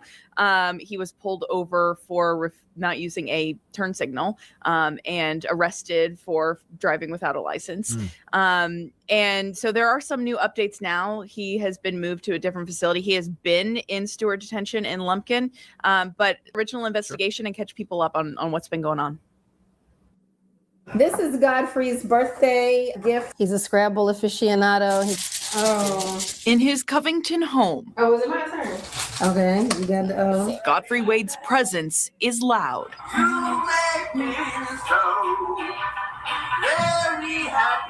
His absence This call is subject to recording and monitoring. is louder. Press 1 to accept the call. Hey. ICE detained Godfrey in September after Conyers PD pulled him over for not using a turn signal and arrested him for driving without a license. His fiancée April recorded this video as he was taken away in handcuffs. He wasn't born in this country, and yet and still he loves this country enough that he signed up to serve it. And so 50 years later, when he needs this country is turning its back on him. Godfrey came to the U.S. from Jamaica when teen and joined the U.S. Army a few years later. A lot of people will watch stories like these and say, well, why didn't he just become a citizen? We were in the process of becoming a citizen. She says they frankly weren't too worried until recently. In 2022, under the Biden administration, ICE issued a directive ordering ICE agents to take into account a person's U.S. military service when deciding whether to deport someone. But 11 Alive News Investigates obtained an ICE memo issued in April of this year, rescinding that directive. It upholds some protections for active duty military, but explicitly states, quote, an honorable discharge does not prevent an alien from being subject to immigration enforcement. Earlier this year, Georgia Senators John Ossoff and Raphael Warnock and Representative Hank Johnson joined a coalition of 60 Democratic members of Congress demanding the federal government compile a list of service members and veterans who have been detained or deported in 2025. Unbelievable. Let's go back to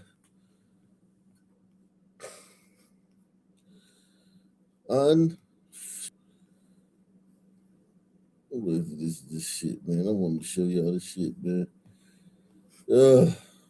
Unfreaking believable.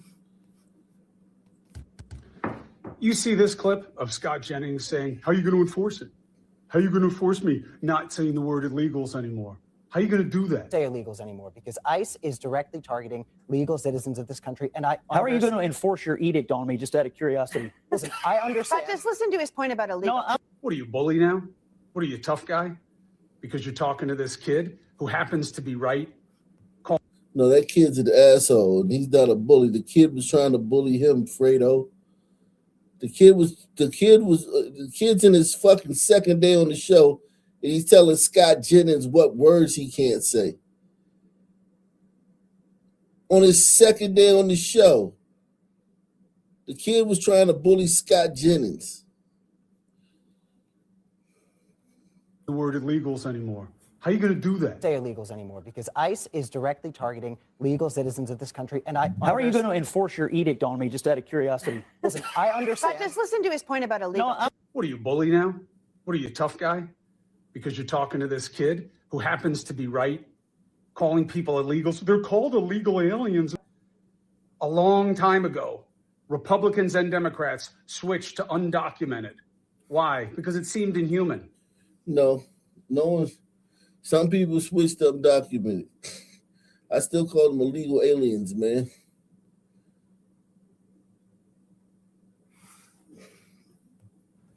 That's why. They changed the vernacular, and you know it. But that's not the point. The point is, how are you going to do it? What are you going to do? What are you? You're a tough guy now, huh? I thought you were just supposed to be the simpering, but, open defender. Of course, I remember you when you said he was like the worst thing in the world. But everything's convenience these days, right? It's getting you paid. But be careful. If you want to be a tough guy, there are plenty of tough guys out there. You want to see how somebody can make you stop saying illegal? And then what are you going to do, sue? Tough guy. How are you going to enforce that? So if somebody beats your ass because you're being rude and disrespectful and causing division in this country that's causing distress and pain all over the streets and making people want to hurt one another. The word illegal is causing distress and pain all over the streets. No one was thinking about whipping nobody's ass for using the word illegal until you said something, Fredo. So if people start whipping people's asses for saying illegal, it's your fault, Fredo.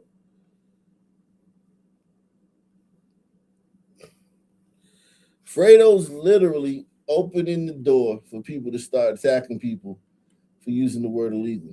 He did that a couple years ago. What did he say? Something was the N-word for Italians? Fredo, yeah. When the guy called him Fredo, he said Fredo was like the N-word for Italians.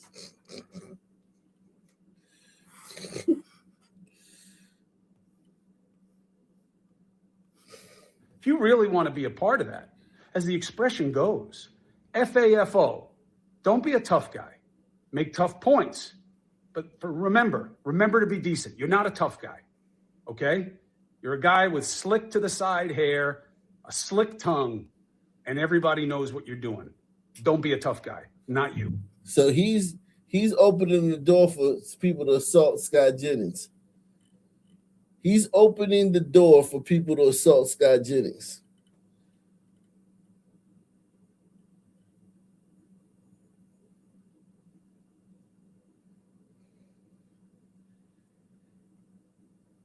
He gave people who weren't even thinking about it, hey, wait a second, I'm supposed to get mad about illegal, okay.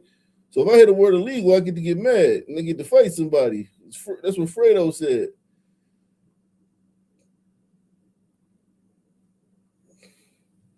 This is disgusting, man. Fredo. Yeah, and listen, people thought Fredo was a conservative because he said a few things that made sense after he got dunked by CNN.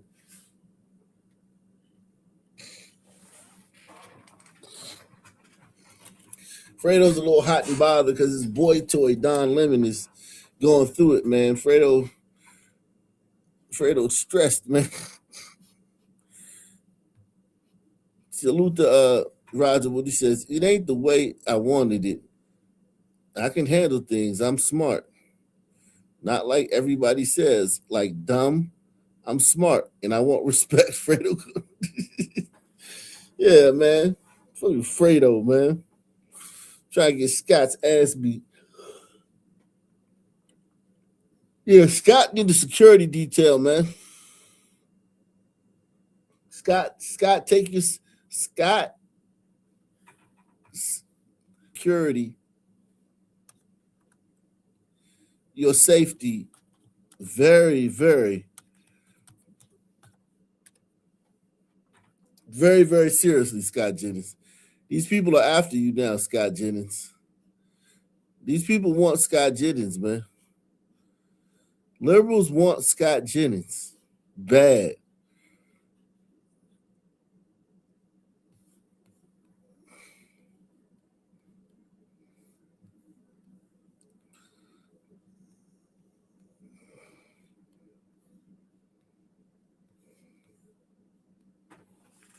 Salute to everybody out there, man. Everybody hit the like button. Smash that like button. I've never met you, brother. You don't get to say the word illegals anymore. And you have. The I diverse, the percentage. Who are you to tell me what I can and can't? I've never met you, brother. I can say whatever I want. They're illegal aliens, and that's what the law calls them, illegal aliens. That's what I'm going to call them. As for our conversation, you don't get to say the word. I don't see anything where Scott Jennings is trying to be a tough guy. Like, I think Fredo's just trying to incite violence. Because there's nothing here where Scott Jennings, I don't see him act like a tough guy. I think unless you got 6 bodies, you can't stand up for yourself. So Scott can't stand up for himself. So if you stand up, if you're not a mafia, a capo in the fucking Lucchese crime family, you just gotta eat shit. According to Fredo, I think Fredo just wanted to incite violence, man. Because that was unnecessary. I don't see anything where I see Scott acting like a tough guy. You don't get to say the word illegals anymore. But you have the diverse, the percentage. Who are you to tell me what I can and can't? I've never met you, brother. I can say whatever I want. They're illegal aliens, and that's what the law calls them, illegal aliens. That's what I'm going to call them. As for our conversation, you don't get to say the word illegals anymore. And you have the diverse, the percentage. Who are you to tell me what I can and can't? Yeah, I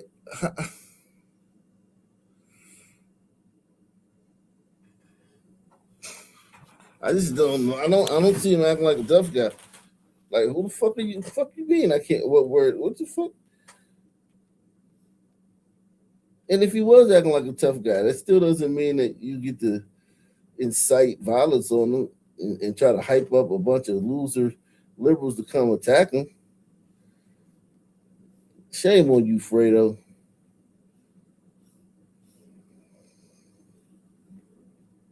It's disgusting. You're disgusting, Fredo.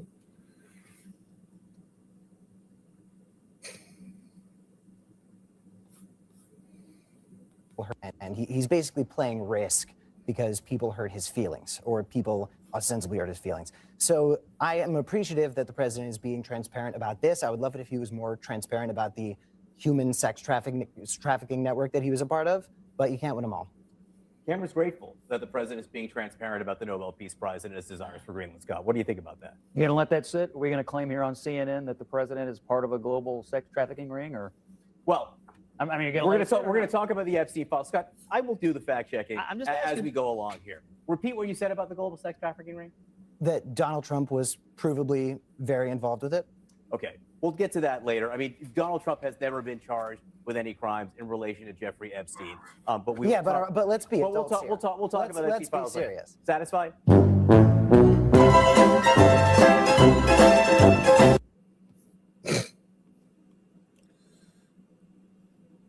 Yeah, that's not gonna. Scott is slam dunking on these liberals, man. Dude had to apologize to Donald Trump, man. Dude had to apologize to Donald Trump.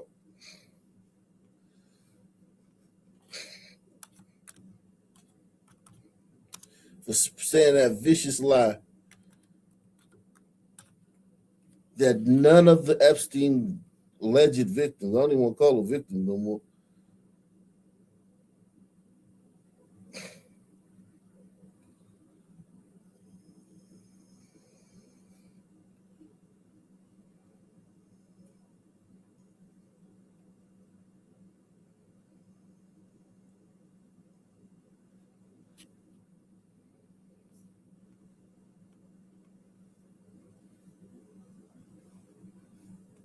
yeah, he had to apologize, man. Which now CNN can't say that anymore. CNN can't link him to the Epstein files anymore.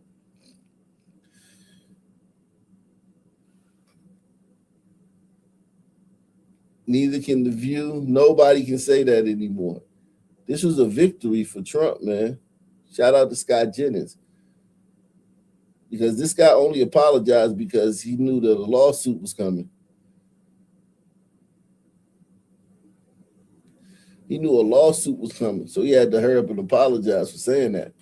So now and the next person who says it, you are probably going to get served some papers.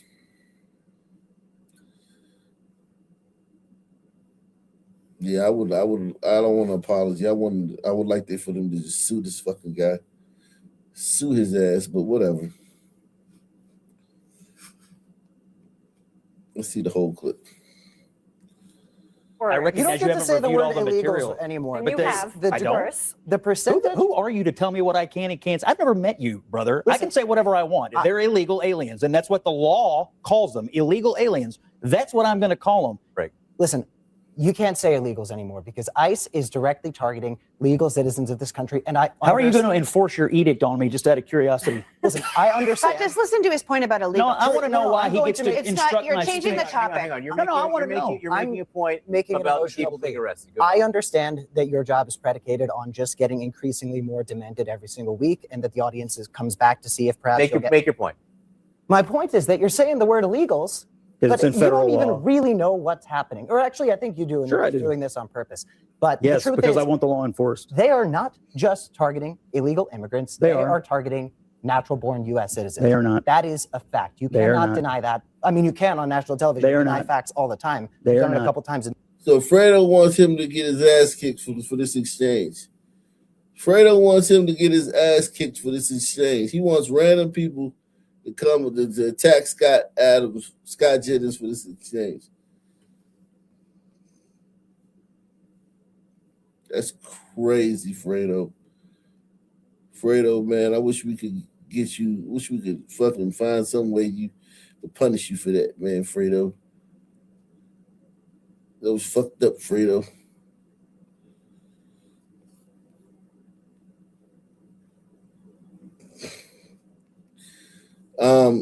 Let me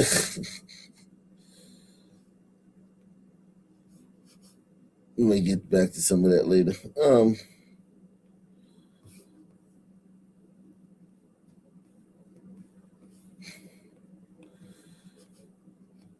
All of you. Talking about you, it's us.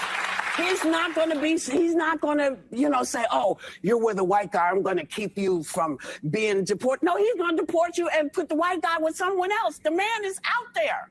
He's also, All of you. Talking about you, it's us. He's not going to, say, oh, you're with a white guy. I'm going to keep you from being deported. No, he's going to deport you and put the white guy with someone else. The man. She's talking about Trump, of course. Trump is gonna if you a person of color, you with a white person, you dating a white guy, he's gonna put the white guy with somebody else, man. He's gonna deport you and put the white guy with somebody else. Trump gonna play matchmaker with your. Trump gonna deport you and play matchmaker with your your white lover, man. Gonna hook him up with somebody, man. He's out there. He's also, All of you talking about you and us. He's not going to be. He's not going to, say, "Oh, you're with a white guy. I'm going to keep you from being deported." No, he's going to deport you and put the white guy with someone else. The man is out there.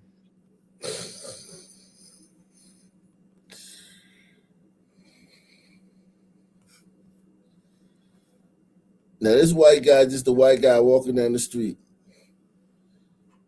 And I'm assuming both people in this video are white, the person behind the camera, but still, man. Maybe a person of color, I don't know. Maybe fucking Indian or motherfucking Iranian. Who knows but they sound like a white person too. Or maybe Hispanic or something, I don't know. But this guy right here is definitely white. He's a glider.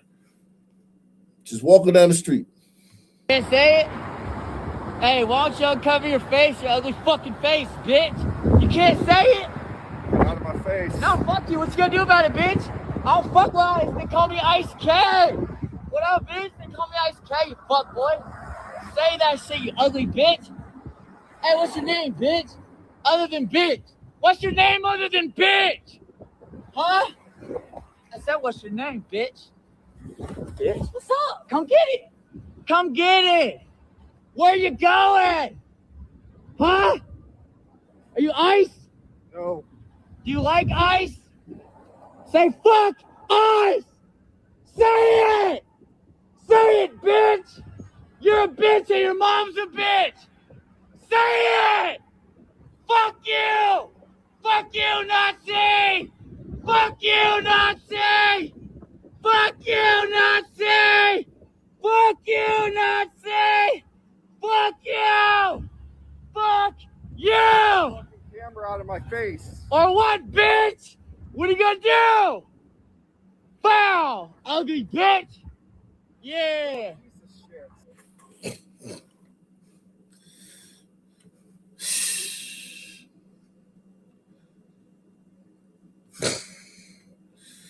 Well, it says liberals are taking self-defense classes, man. Liberals are,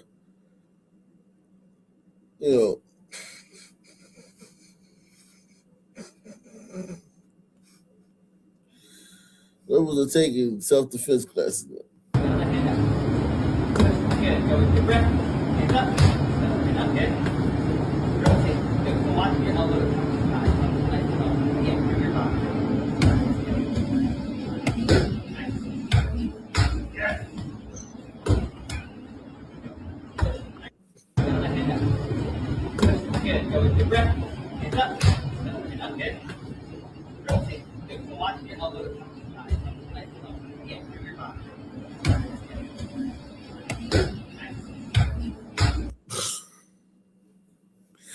Salute to Deluxe 247, aka Cal Ripken, aka the real MVP, coming through once again.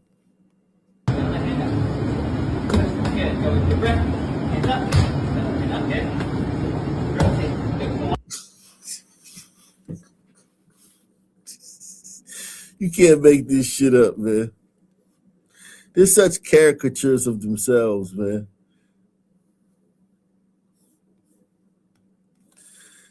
And this is a trans man.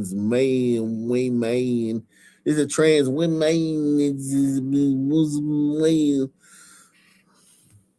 You can just kill ICE agents. You know that? You can just kill them. You don't have to hold your phone in their face and ask people when their birthday is and ask people what their name is and then try to find wherever they end up in Los Angeles. You can kill them. This isn't about social media clout anymore. This isn't about video. This isn't about the phone. This is about get a gun and start killing ICE agents. They are deputized corrections officers. Kill them. And she ain't gonna throw rice at a Chinese wedding. Okay? She ain't gonna bust a grape in a fruit fight. All right?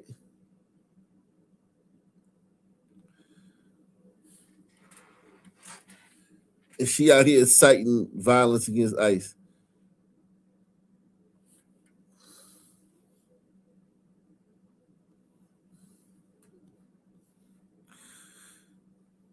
Kill them. You can just kill ICE agents. You know that? You can just kill them. You don't have to hold your phone in their face and ask people when their birthday is and ask people what their name is and then try to find wherever they end up in Los Angeles. You can kill them. This isn't about social media clout anymore. This isn't about video. This isn't about the phone. This is about get a gun and start killing ICE agents. They are deputized corrections officers. Kill them. You can just kill ICE agents. You know that? You can just kill them. You don't have to hold your phone in their face and ask people when their birthday is and ask people what their name is and then try to find wherever they end up in Los Angeles. You can kill them. Wow.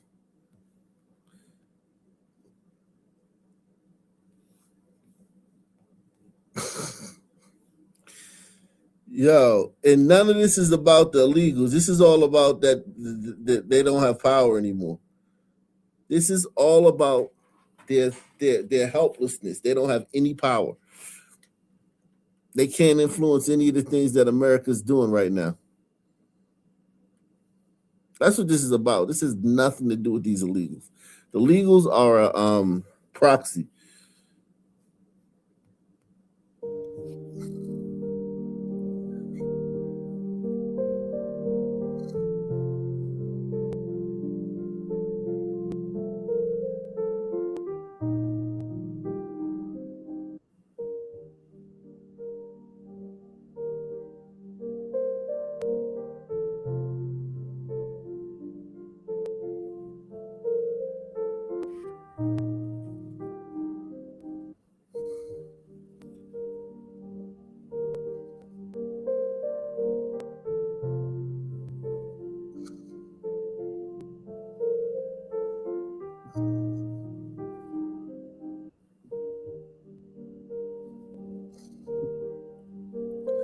All of them. This is all about power. They don't have power anymore. They feel powerless. Salute to everybody out there. Take the $10 challenge. Sponsor tonight's programming. If you never sponsored tonight, if you never sponsored the program and sponsor tonight, we in the building bright and early. You heard me? We into hour 3. Can you believe that? We're into hour 3 already. Bright and early.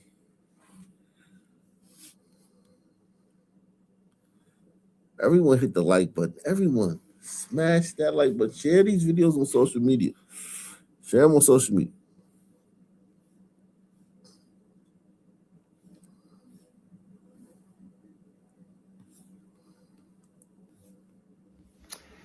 Hey everyone, a lot of you have been asking me what my opinion is of what Don Lemon did yesterday, going into the church, following the protesters in Minneapolis.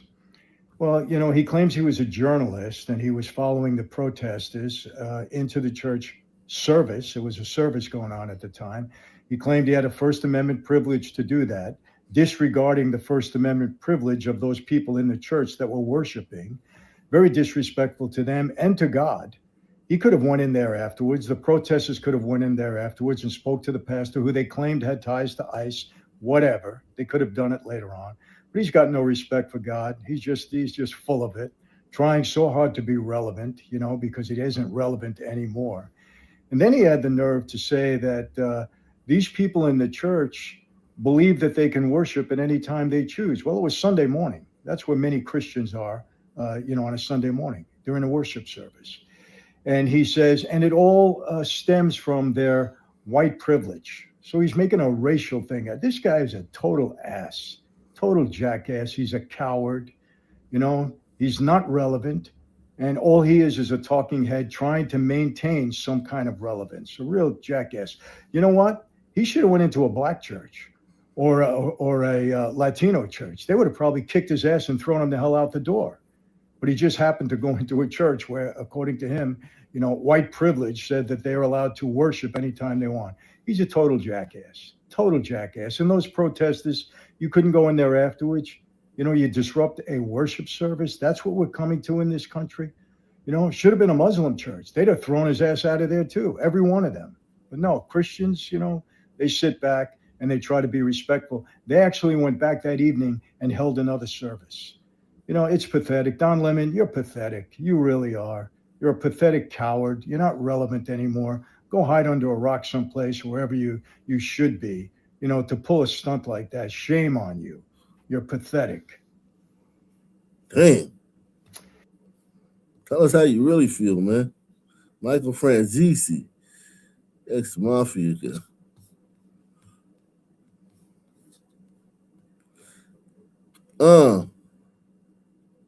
Salute to Barry B. Barry B is in the building. Barry B is in the building.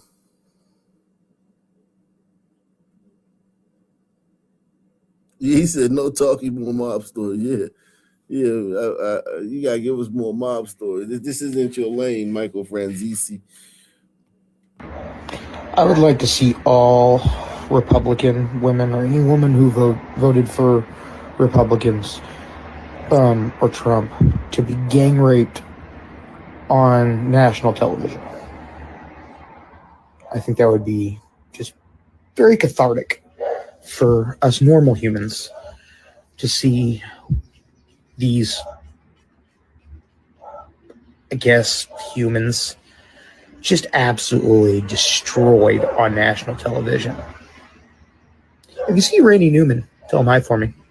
No, I don't care where you stand politically. If you get on the internet and you say such demonic, disgusting, disturbing things as what this man just said, you belong in a mental institution. You may disagree with me politically, but I would never wish such harm on you. And this guy doesn't need to be around women. Nope, he doesn't. He doesn't need to have a job around.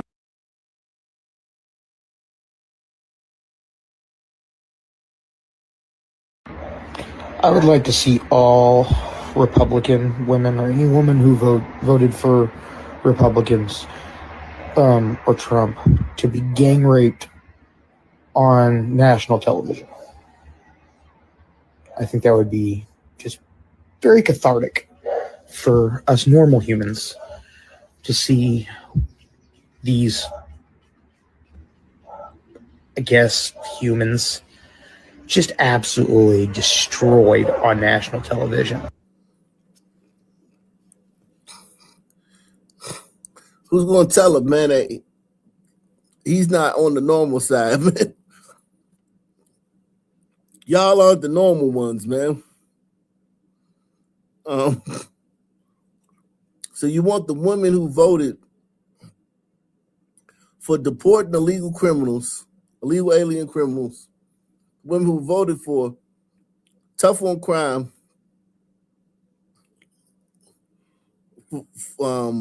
longer sentences for violent criminals.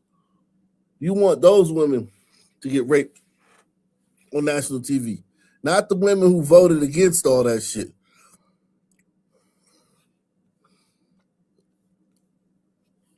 I'm telling you, man.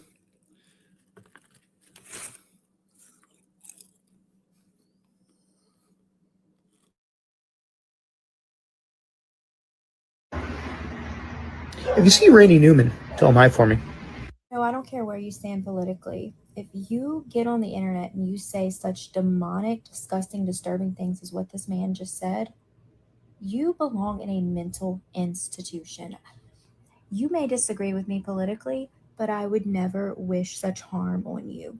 And this guy doesn't need. Yo.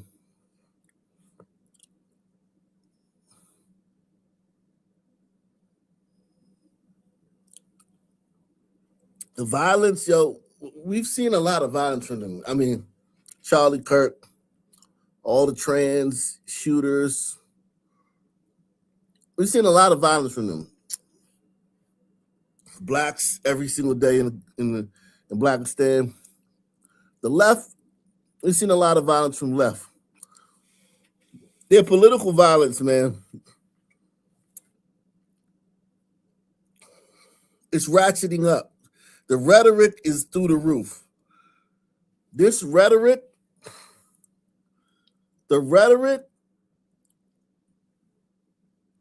what that guy just said, what the other guy, what the other trans person just said, the rhetoric is getting scary, man. The FBI has to be, I mean, yo, I believe in free speech. And they said it. No one stopped them from saying it. But now there's got to be consequences for them.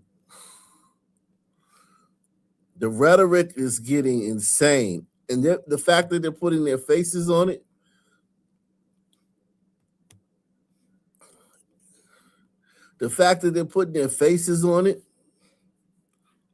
lets you know they don't give a fuck no more. They don't give a fuck no more. They don't care. They don't care.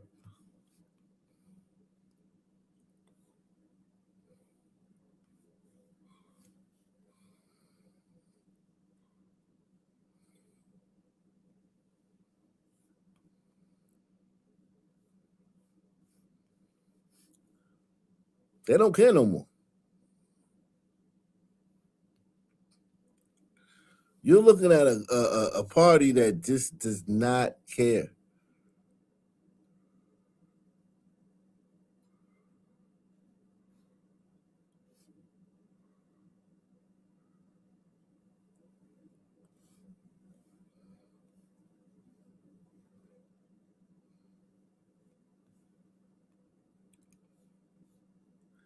They've stopped giving a fuck.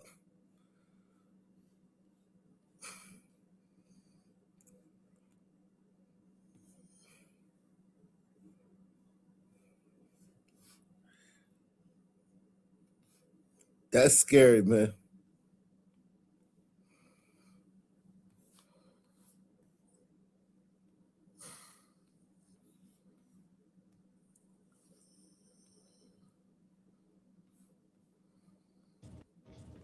Let my people go. Let them go. Let them go.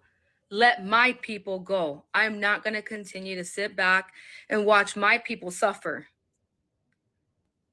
We are all united. We are all great. We're all amazing. Each and every single one of us.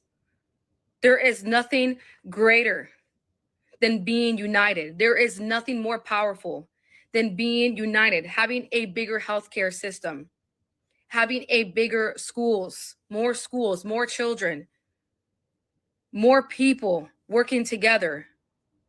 That is what we need. We don't need segregation and we don't need separation. We don't need all these things that try to take away from unity. We need community. Let my people go. Let them go. Let them. That's a whole Aztec right there, man. But when the plane lands back in Mexico, man, we let them go. And they sneak back over here again.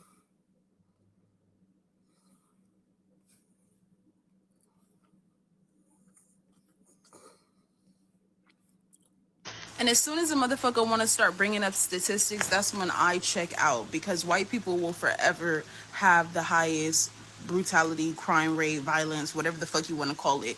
Like, we're just not going to forget them slaughtering every fucking race. We're not going to forget about the concentration camps. We're not going to forget about slavery. And we're not going to forget about the 100 years after that. We're not going to forget about Indians being scalped. We're just not. And as soon as a motherfucker want to start bringing up statistics. Wow. Wow.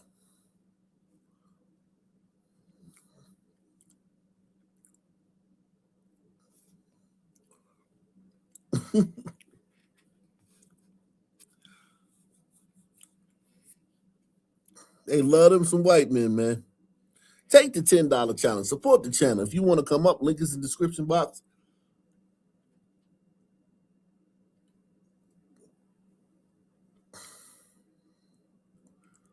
Take the $20 challenge. Take the $100 challenge. Put something on it. Sponsor tonight's programming.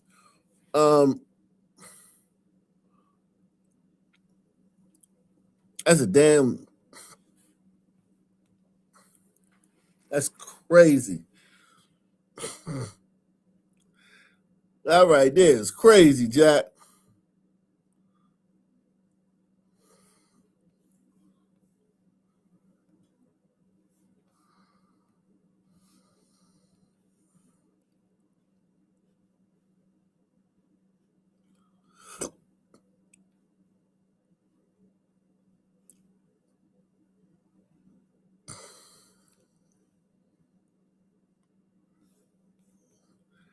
Letitia James, man.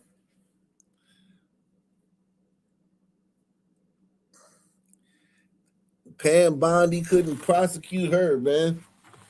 She got away, man. Back with her white husband, man. She got a white husband too, man. That's crazy, man. She really hates white people. This woman despises white people.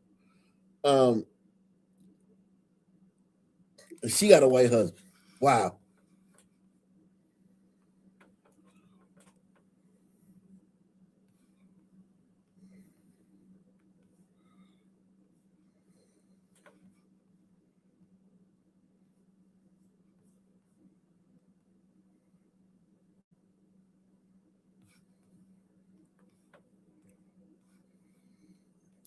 Salute to everybody out there, man.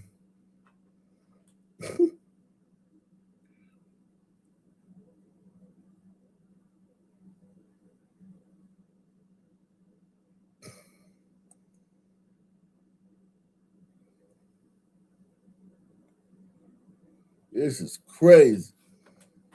Get you. Hi, Coco. Congrats. This is a bit of a heavier question to start, but you're usually pretty outspoken about political issues, and I'm curious how you feel about the state of the U.S. 1 year into the second Trump administration. I mean, I think I've already stated my opinions in the past on how I feel about it. And yeah, I mean, I've hoped forward that we can have a lot more peace in our country and more kindness when the way we speak to each other about different topics and things like that. But yeah, obviously I've been pretty vocal about how I felt, and yeah, I don't feel at this point, I feel a bit fatigued talking about it just because of the fact that it is hard also, I think, being a Black woman in this country and having to experience things even online and seeing your marginalized communities being affected. And knowing that I can only really donate and speak out, and I try my best to do that. But yeah, I just hope that as time continues that we can reach a state where we're not currently in and we keep moving forward. I posted that video of Martin Luther King yesterday, and that was kind of saying that we must keep moving forward even though things may not be as calm as I would like it to be right now. Okay. You're fatigued, Coco. You're fatigued. Man.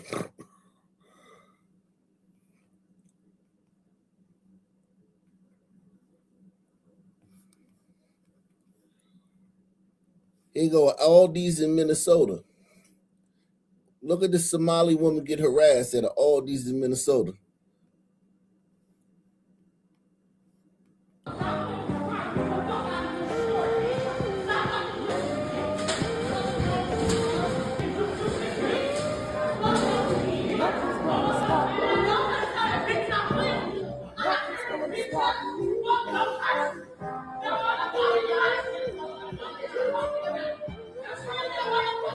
That's a Black woman and a Somali woman getting into it.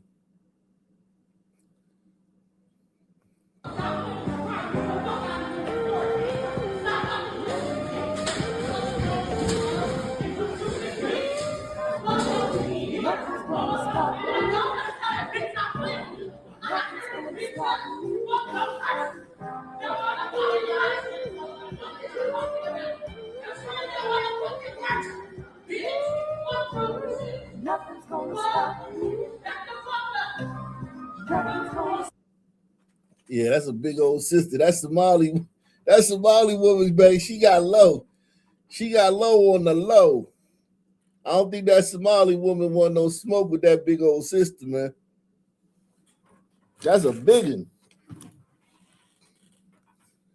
Big Bertha, man.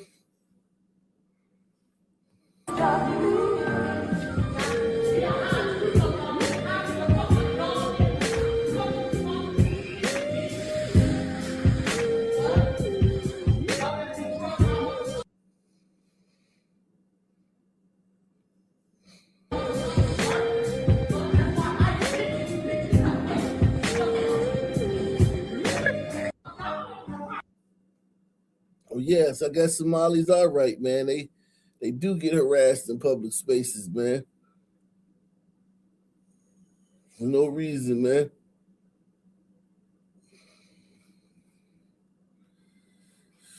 Who's it? Dr. Heather Abramson, Minnesota. Teacher. His move should have been to go like this if he was really afraid. Your job as a police officer is to de-escalate. A split second. No, he had no. Yes. No. Yes. She was not big. I'm not going to argue with you. You're arguing right now. You're arguing. Because watch the video. He was not in Just danger. because you're yelling doesn't mean you're winning an argument. Just because you're yelling doesn't mean you're winning. Guys. Yeah. Just because you're alive doesn't mean you are intelligent. It sucks that she got shot, but it's a split. You have to split second. Yeah. You're gonna take that? She just called you stupid. His move should have been to go like this. If Jesus Christ. I think that's public school, so at least it's free. At least they didn't pay for that shit. You gotta pay for that shit? Jeez. I am currently asking for a ceasefire. I'm asking for a ceasefire between the Somalis and the African Americans. Please. We got something bigger going on right now. This is a divide and conquer situation happening in Minnesota. Y'all know we ride together when situations are. God fuck you and every last one of them P. Diddy looking ass motherfuckers. Oval-shaped head ass motherfuckers. We don't give a fuck about nobody from Somalia. Fuck the whole Somalia. You motherfuckers was just stealing $9 billion. We wasn't cool then. You was hopping in your daycare funded ass motherfucking Lamborghini with your chrome hard glasses and telling us how black you fucking wasn't. Don't get on this bitch talking about we need to stick together now. Deport them bitches. These bitches retarded. These bitches real life retarded. You really think that you can go steal, then come back when the money over with? Hey man, we black too. Get the fuck out of here. I am currently. Yeah, man. I haven't seen one African American implicated in that daycare scheme. Why you ain't put the African Americans on, man?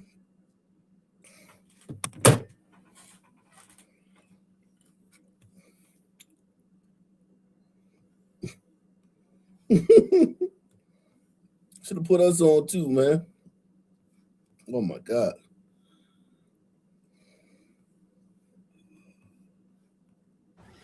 If ICE is successful in Scottsdale, all of our restaurants would be shut down, all of our landscaping would be gone, and all of the hotels would have to shut down. What else? It's a lot. Hopefully you guys are thinking about your community and the possibility that they will ignore that most of you are Republicans and filthy rich and just go after you like everyone else. Oh, and there'd be nobody to clean the hotels, the restaurants, all the fancy multi-million dollar homes on the mountain and everywhere else. I mean, if they stick to what they're doing, Scottsdale would shut down completely if they were successful. If ICE is successful in Scottsdale, think about that. All of our restaurants would be shut down. Wow. Think about that, man. Think about what she's actually saying. No Americans have jobs in Scottsdale. Scottsdale is a fucking suntown employment town, an employment sundown town for Americans, man. Ain't that a bitch?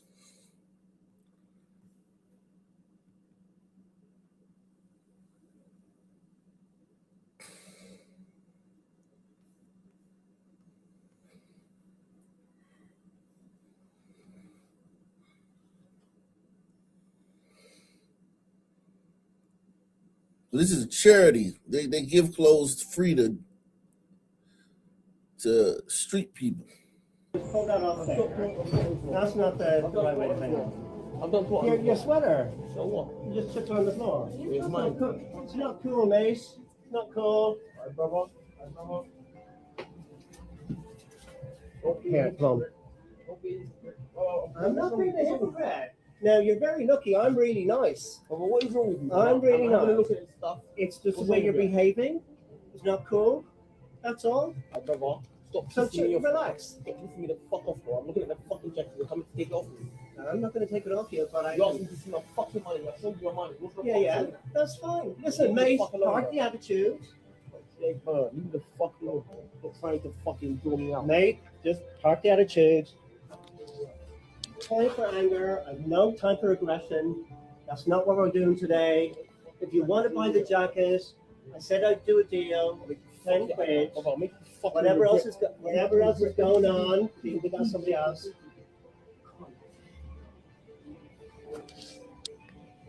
that okay? Hold that jacket. Everyone happy? Give her a receipt and let her else. Yeah, give her a receipt. So that's my first jacket. Okay. And are we done? We done fair? Okay. Okay. Let's talk in monkey. Okay. Grand. Cool. Yeah, because I'm not talking Swahili, you're talking English. Hey, now I'm being really nice to you, so you make sure you pick the right battles, okay? I'm not the one. I'm not the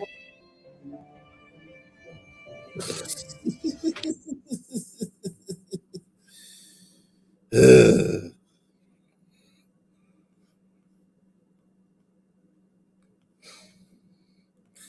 Sisters and white liberals are having a goddamn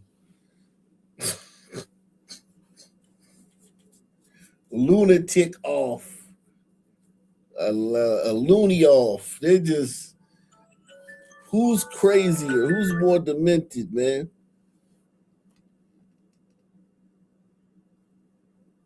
Liberals or white liberal women or fucking sisters?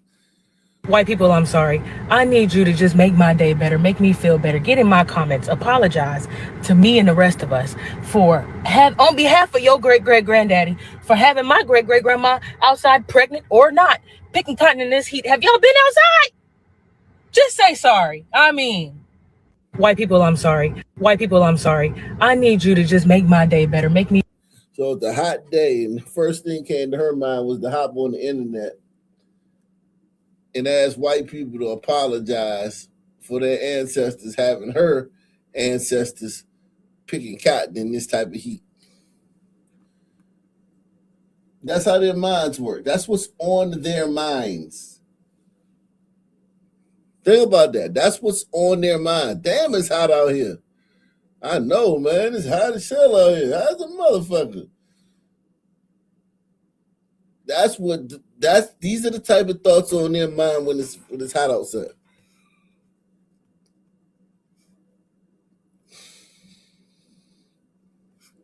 See, I hate this one. I can't, man. I can't. I hate her too much. Let's see this. The Minneapolis Fire Department has released a report. She was shot 4 times, not 3, and she was still alive when her car crashed. So remember that video where you heard the guy yelling, "I'm a doctor, can I check her?" And they said, "No, I don't care." She was still alive. Minneapolis Fire Department and EMTs found a faint, erratic pulse when they got to her finally. Had it not taken so long for EMTs to get to her, had they let the doctor check her, and life-saving measures had been performed sooner so that she could have made it to the hospital where they could have then worked on her some more, maybe she would have had a better chance of survival. Not sure. I mean, clearly those injuries were fatal. But ICE denied a doctor access to her to assist in her chance for survival. Let that sit and marinate with you for a minute. The Minneapolis Fire Department has released a report. She was shot 4 times, not 3, and she was still. Who gives a fuck? Fuck that bitch. Fuck that bitch. You can't just let some random person come up and treat her. Hey, I'm a doctor. Oh, really? This ain't no fucking movie, you stupid bitch. They can't just let some random person run up. They don't know what the fuck going on, especially after a bitch just tried to run them over. They don't know who that person is.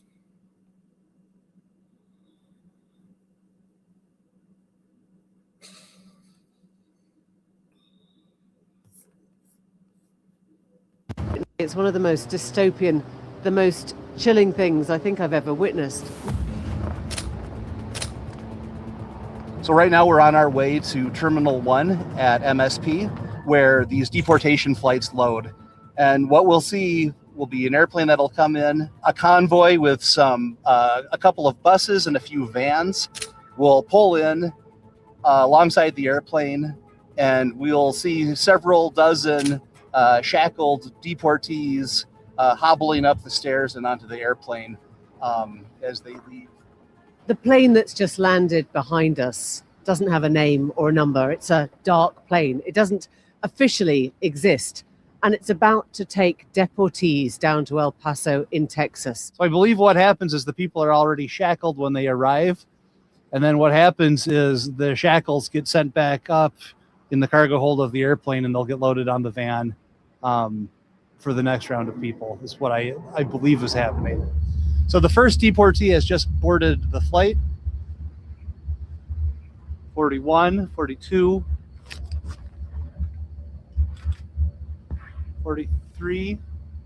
So we had 43 deportees get on the plane, and we had 2 come off. And I need to write that down so I can remember that. So Nick has counted some 40 or so detainees, deportees, getting on that plane. And I have to say, it's one of the most dystopian, the most chilling things I think I've ever witnessed. Now, we don't know who those people are. Again, an example that looks like a construction worker. They're wearing their high vis, their bright green hoodie. It is possible that amongst them there are criminals, there are people who shouldn't be here, there are people who were told by Trump when he was elected that they would be removed. But to see the numbers, to see the operation, and to see normal life going on around it with commercial flights, Delta, American Airways, just landing oblivious to what's actually going on here, is something I don't think I'll ever forget. Wow. These people are absolutely, positively batshit crazy, man. And there's so many of them. It's so many of them. Like, they're printing these motherfuckers. The left is printing these psychopaths. So I guess it's all good to wear one of them red hats in federal buildings and wherever. You think that will protect you if you're wearing that hat? There is consequences and repercussions for doing stupid shit. If I see one of them red hats, I'm gonna put my hands on you. I'm already 2-0. I'm already 2-0 against a couple red hats. So when I say I'm gonna do it, check this out. I mean, I promise you. I promise you I'll do it. And you won't stand a chance. I'm very good at what I do. I wasn't blessed with a whole lot of other skills or intelligence, but getting down one-on-one with human beings, I'm good at. So I guess it's all good to wear one of them red hats in federal buildings and wherever. You think that will protect you if you're wearing that hat? There is consequences and repercussions for doing stupid shit. If I see one of them red hats, I'm gonna put my hands on it. I'm already 2-0. I'm already 2-0 against a couple red hats. So when I say I'm gonna do it, check this out. I mean, oh, I promise you. Oh, I promise you I'll do it. And you won't stand a chance. I'm very good at what I do. I wasn't blessed with a whole lot of other skills or intelligence, but getting down one-on-one with human beings, I'm good at. So I guess it's all good to wear one of them red hats in federal buildings and wherever. You think that will protect you if you're wearing that hat? There is consequences and repercussions for doing stupid shit.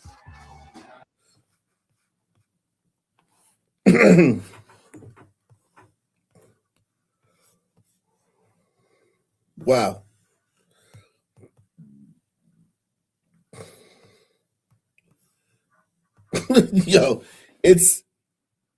They're printing these people. Support the channel via PayPal, Cash App, Super Chat. We are only funded by you guys. YouTube we are demonetized on YouTube for live streams. Make sure you guys sponsor this programming via PayPal, Cash App, or Super Chat.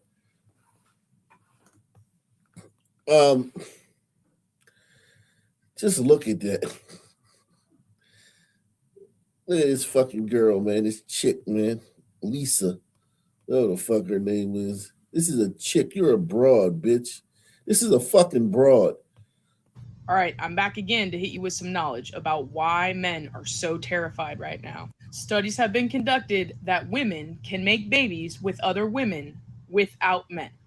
Yes, you heard that right. We do not need anything from a man to create a baby. The result? We will only have women children. So now let's talk about evolution. Women have had to survive. Ma'am, the only way you would have women babies is if you kill the male babies. The only way you would have all women babies, because the genes for male and female babies, it don't operate like that.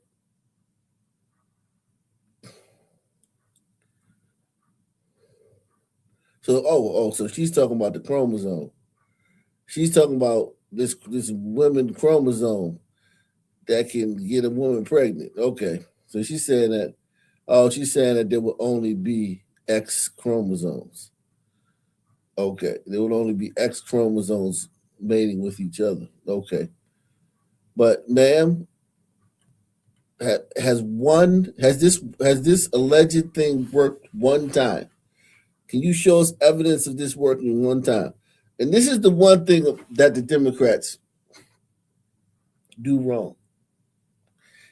This shit right here is an albatross on their neck.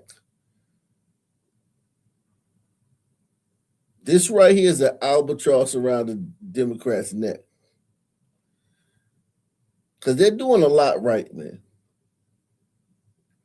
They're controlling the narrative. They're causing a lot of chaos. They're lying, telling a bunch of lies that are going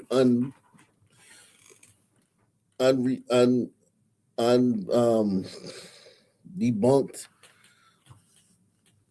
But this right here, this trans shit right here, this is a weight around their neck.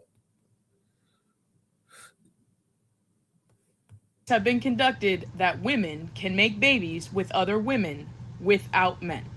Yes, you heard that right. We do not need anything from a man to create a baby. The result? We will only have women children. So now let's talk about evolution.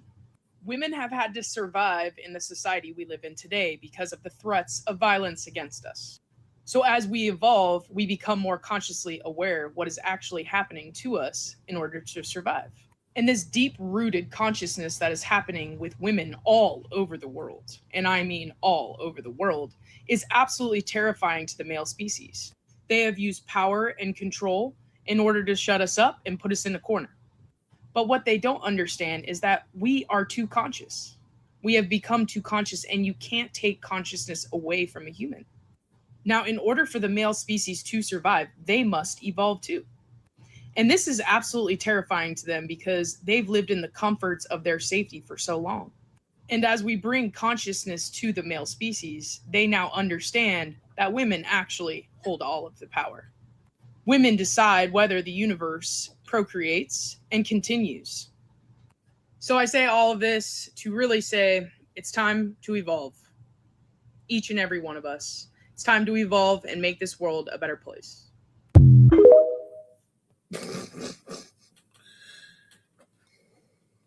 They don't need men for nothing.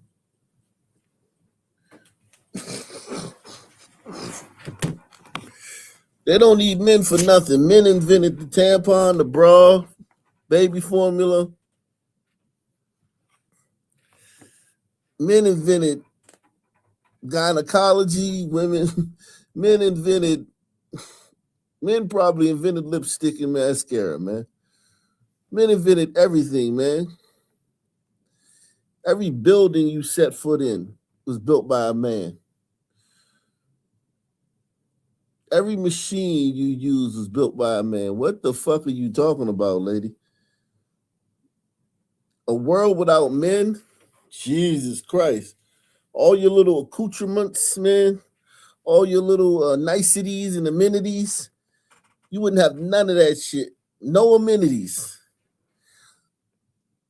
Just living in the jungle with a bunch of women, swatting fucking flies and shit. Women couldn't even invent a fucking fly swatter.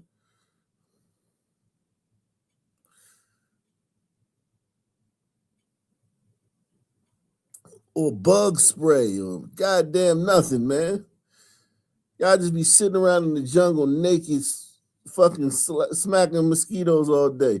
Hungry as a motherfucker. Who gonna hunt? Who's gonna hunt? Who's gonna kill a fucking animal and then skin it and cook it and start a fire and cook it?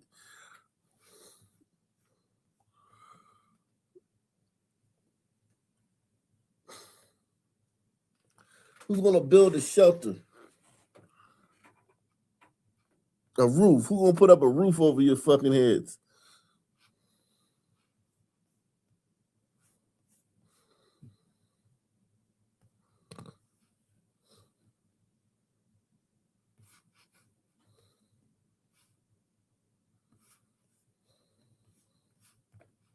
Just to put my 2 cents into the mix, fuck your purple revolution. I'm never going to forgive those people that voted for him. Ever.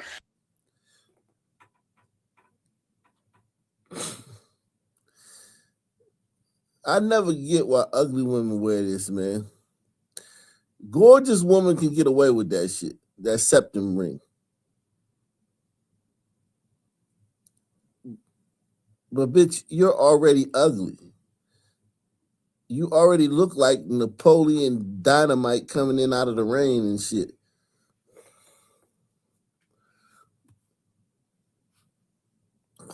Why on God's earth would you put a septum ring on your fucking face? Just to put my 2 cents into the mix, fuck your purple revolution.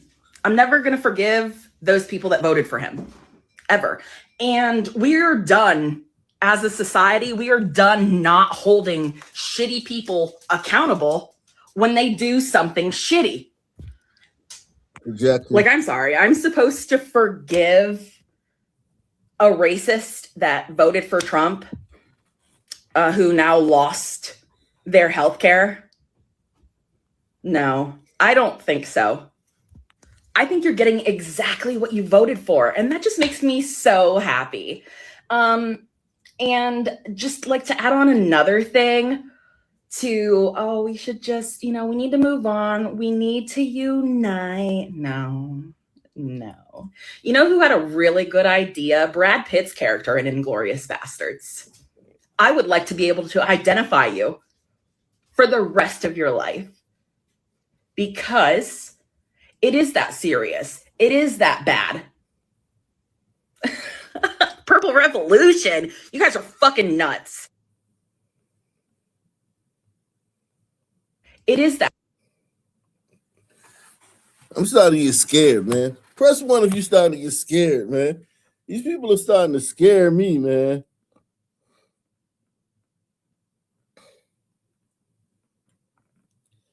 These people are starting to scare me. I don't know, man.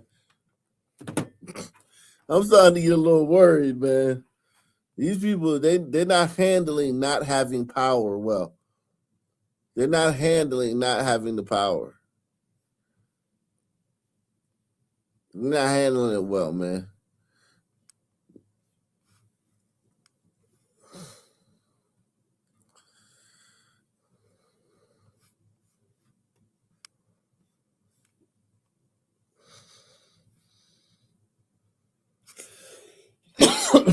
Jeez Louise. So here in Minnesota, I am a chef. You didn't know. All the restaurant people are literally carting around their employees like this is the Holocaust. We are picking up our employees to and from work. We are also escorting them. We are keeping the doors locked so that ICE cannot enter and cause problems to our business. This is affecting the economy here in Minneapolis. Not only just restaurants, but lots of small businesses have had to shut their doors. I've seen 4, 5, 6, 7, 8, 9, 10. So many businesses of people that I know have shut down, and places that people love in the community because of this disruption from the federal government. Where's the support from the government for all the economy failing right now? Where's the support for us as the people to just exist and still pay our bills and stuff? They want to turn Minneapolis into a game. Well, it is now a game. And there's a lot more players on the board than you doubt.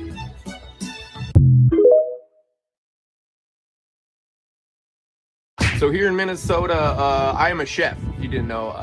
All the restaurant people are literally carting around.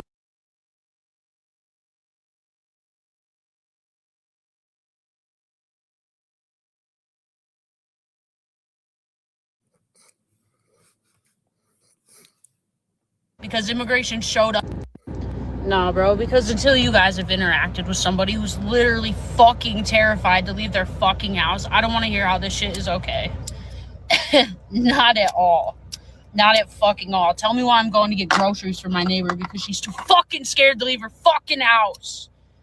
Because immigration showed up at my apartment complex today. And this woman is fucking terrified. Her and her kids are fucking terrified, bro. Shit is fucking disgusting. And like, if I'm serious, if you guys agree on this at all, anything to do with fucking ICE, get the fuck out of my life for real. I don't want to talk to you. I don't want to see you. I don't want to look at you. I don't even want to know you fucking exist right now. Ever. I don't want to hear from you ever fucking again. I don't. I really fucking don't. I don't want to hear a fucking word from any of you. This shit is disgraceful. It's un-American and it's fucking illegal. And if you stand behind this at all, just go. Because if you're still here and I find out about it, I'm going to beat the fuck out of you. I'll tell you that right now. I'm fucking fiending to get my hands on somebody. So please do yourself a favor and get the fuck out of my life if you think this shit is okay. Like, seriously. I don't give a fuck. I don't care. I don't care. Violence, man. They're all talking about violence.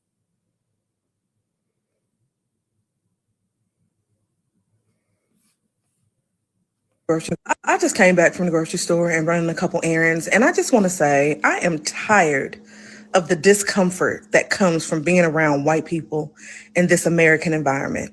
I'm tired of it, and I'm ready to be somewhere else. I just came back from the grocery store and running a couple errands, and I just want to say I am tired of the discomfort that comes from being around white people in this American environment. I'm tired of it, and I'm ready to be somewhere else. Hey, man, if you need a ride to the airport, just holler at me. I'm available.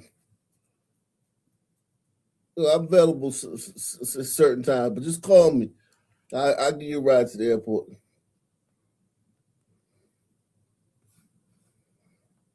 Maybe that black woman would have spoke to you if you paid for her groceries.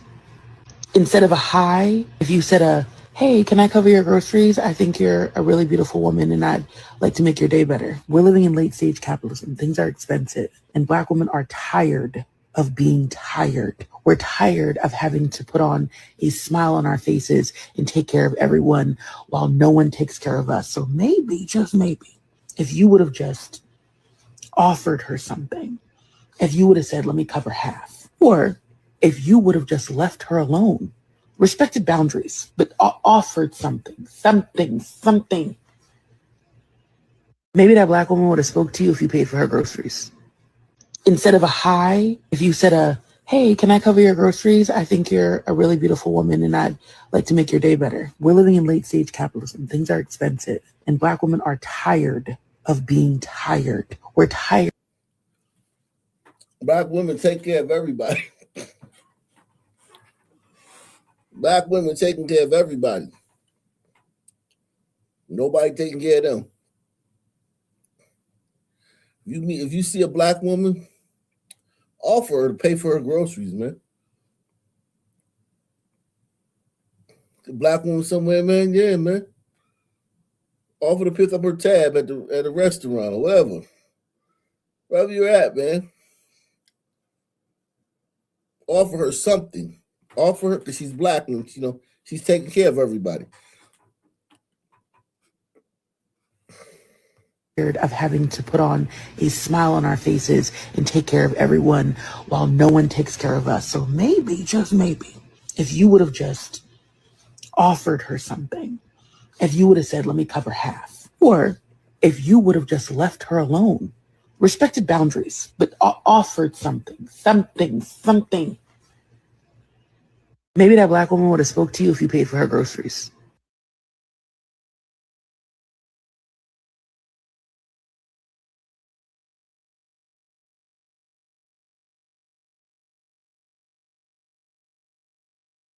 What in the world is wrong with people? Y'all, I will not be back here.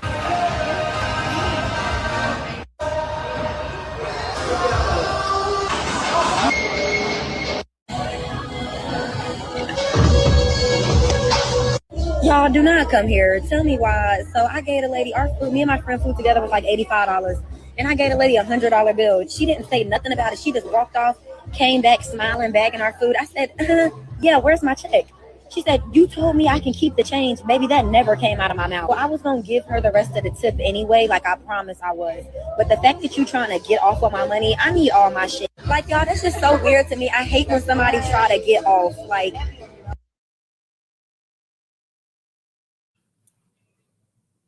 the bill was $85. She gave the waiter $100. And they got mad when the waiter didn't give her no change back.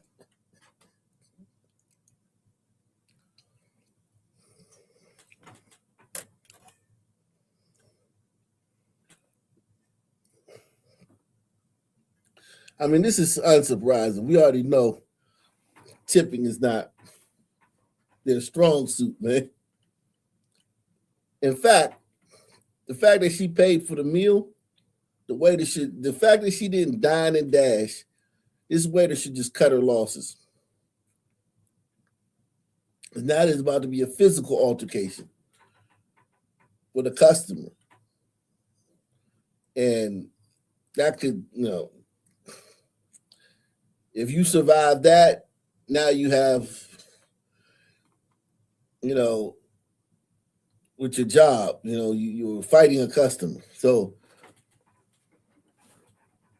I think the waiter should just cut her losses. Give her $15 back and let her leave. And get her out of your hair. And I know these waitresses work hard because being a waiter at a table full of black women, they're going to run you ragged. Press 1. A table full of black women going to run you ragged.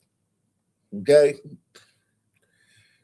You going to be fucking getting your steps in, all right? But still, I would cut my loss. I'd be like, you know what, baby? You're right. Here's your $15 back. Here's your $15 back. Have a nice day. Because they could have dined and dashed on your ass. You could have came back from working another table, and they've been gone.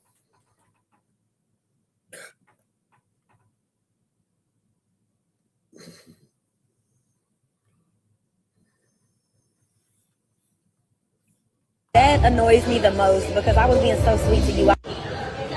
Still trying to scavenge for my money, y'all. That's her right there. It's only $14, mind you. I'm not tripping about it, but it's the principle. You tried to get off. So tell me why this lady gonna finally give me my money back and stand there and was like, so you're not gonna leave me anything? I said I was gonna leave you all of this until you tried to secretly run off with my money. What in the...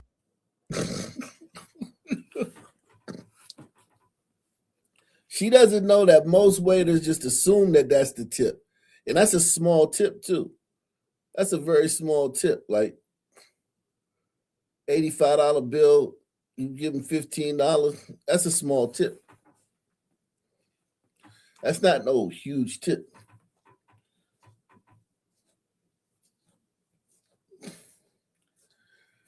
You know, I mean, it's decent. I won't say it's small. I'll say it's decent. It's decent. You know, I'll say this: $15 on an $85 bill is a decent tip. It's a decent tip. It's about 20%, 18, 20%, something like that. It's a decent tip. It's a decent tip. But you did all this. Jesus Christ.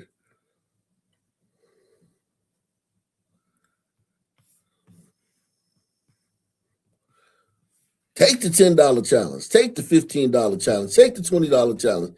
Take the $30 challenge. Sponsor tonight's programming. Dad, I have waited around long enough for you to come to your senses and leave the cult of MAGA, but I am giving up on you. You have made your choice. You have chosen Donald Trump over a relationship with your grandson, which apparently you don't seem to mind because you have 7 other grandkids that you can fall back on. Same as you don't feel like you're missing anything by losing a relationship with your daughter because you have 3 other kids that worship you. Every time I wake up in the morning and I have to be a witness to the newest atrocity at the hands of this regime, and I have to imagine what you're saying to excuse that atrocity, it makes me want to vomit. Every time I think about you regurgitating the lies and excuses being fed to you by Caroline Leavitt and Stephen Miller and Donald Trump and JD Vance and all the rest of them, it makes me lose what little respect that I still had for you and what little capacity I thought you still had as an intelligent, educated individual to look at the situation and see the reality for what it was. You don't have that anymore. They have broken your brain. And the most frustrating part about this is that you still think that you are a nuanced individual with nuanced ideas about the world. You do realize that you raised me too, right? You do realize that I am the way that I am partly because of how you approached politics. You know this is partly your fault, right? And all the parts of you that made me who I am today are non-existent now. They don't exist anymore. You know, the values of questioning authority and the government, those values of having a deep and abiding love for this country and everything that it stands for, having an almost militant respect for my mother's immigrant heritage, questioning religion's role in the government, believing in science and doctors, out of which you are one, by the way. who used to not even be able to go to a chiropractor because you didn't believe that they were real doctors, but now you're taking medical advice from RFK Jr. and starving yourself. When I think about what you have said about Renee Good, it makes me want to vomit. I can't imagine a world where I can ever look at you the same way again. And if I'm misjudging you at this current moment because I don't have all the facts, because I don't know if you've left MAGA or not, to be honest, because you haven't spoken to any of us since August of 2025, then you are letting your cowardice and your ego get in the way of having relationships with your family. If you are so full of yourself that you can't even admit that you made a mistake and you can't even call me up and say, hey, you know what, I'm not supporting this anymore, then you have made your choice. You have chosen your ego over us.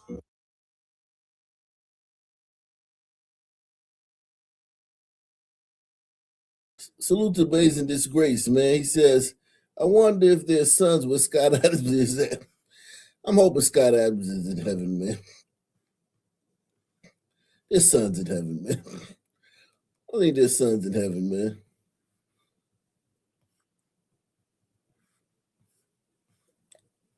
Scott, man. R.I.P. Scott Adams, man.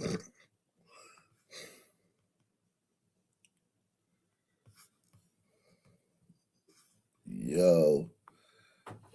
There's so many of these people that are putting their face on this stuff, man. That's the part that's scary. Like that, these people don't care. They just kill you, man. And then here's the thing. They don't understand jail. They don't understand like how bad it's gonna be for them in jail. Some of them might just kill themselves, but a lot of them don't understand it. Oh man. So they don't have that deterrent, man. They're not from the street. These people are dangerous, man. These people are dangerous. They don't know, they don't even understand what they're getting themselves into. The legal trouble these people are getting themselves into.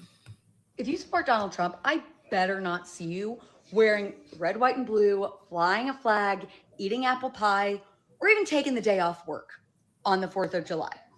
You can wear orange and eat Big Macs on Donald Trump's birthday, but the 4th of July, Independence Day, no, you cannot celebrate Independence Day while simultaneously supporting a man that is actively trying to dismantle our democracy and undermining the Constitution at every turn, because you do not love this country. You do not value this country. You love Donald Trump for some unknown reason, and you've decided to put him above our country and the principles upon which it was founded. So save your bullshit. You are not a patriot. You're actively anti-American. I don't want to see you lighting fireworks, eating hot dogs, anything. That is not for you anymore, because you, my friend, are not a patriot. You are not pro-America. You are pro-Donald Trump. And those two things are in direct contradiction. Those of us who actually give a shit about our country, we will celebrate while protesting the man that's trying to destroy it. The rest of you, sit your asses at home if you can't go into work and try to do some personal work, because Lord knows that there's a lot of it that needs to be done. Wow. They're so pretentious and haughty and high-minded.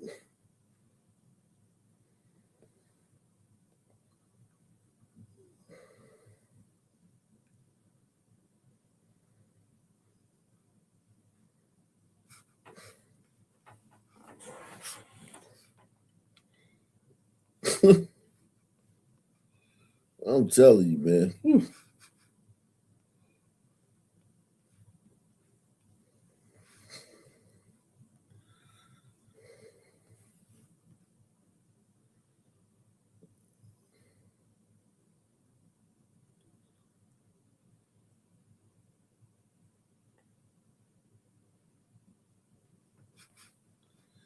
Jeez. Man.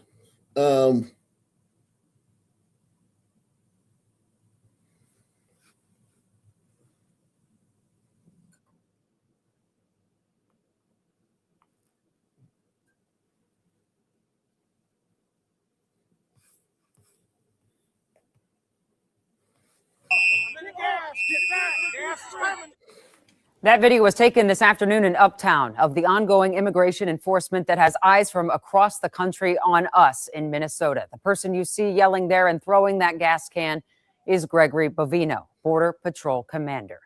This is Breaking the News. I'm Janice Shortle. Bovino is in Minnesota for Operation. Right. You don't need two people. You don't need. You used to have a man and woman. They don't need it. She's both, man. See, they even fucking up wages, man. They fucking up the job market, man. She's both. She's a man and a woman.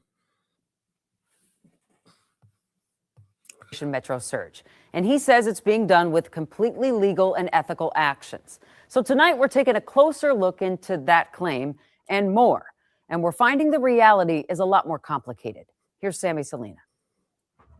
Border Patrol Commander Greg Bovino addressed the media Tuesday, who defended the actions of federal agents. But his statements conflict with video, witness accounts, and Minnesota government officials, according to multiple federal judges. Everything we do every day is legal, ethical, moral, well-grounded in law. Let's start there. Our newsroom received multiple reports where ICE has broken down the door. Well, yeah, I mean, that's the criminals in there. I've had my door broken down before. The criminals in there. How you think they're gonna get in to get the criminal? If the criminal won't come out, they got to go in and get him. This is not. Now they're like basically like you can't even do police work. Now they're like, okay, like why'd you cuff him? You didn't have to cuff him. You could have just shot him in the back like.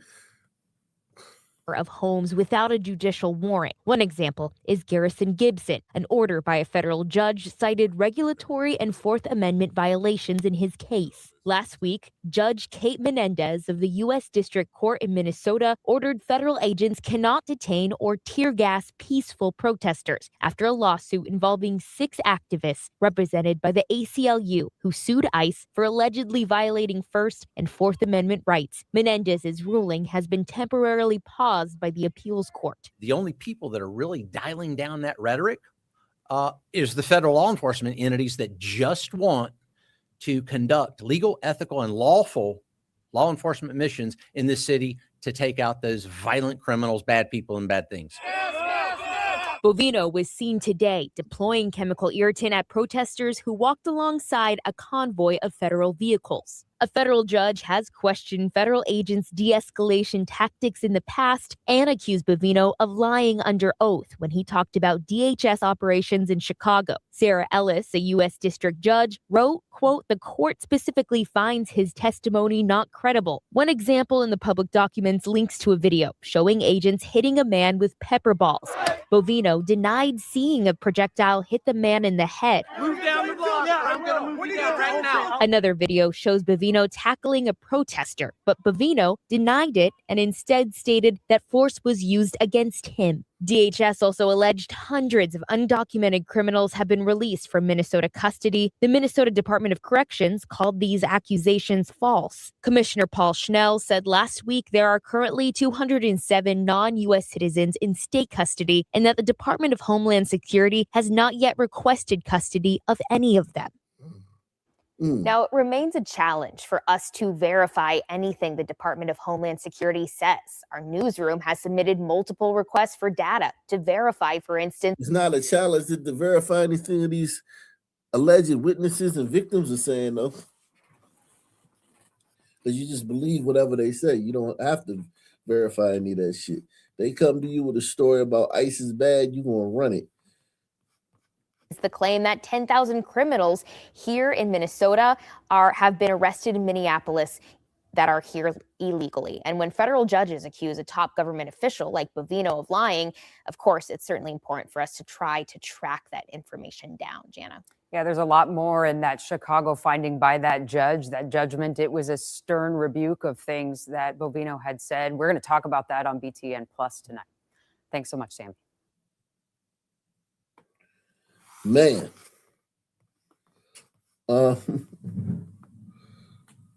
Jeez. It's a fucking fuckery, man.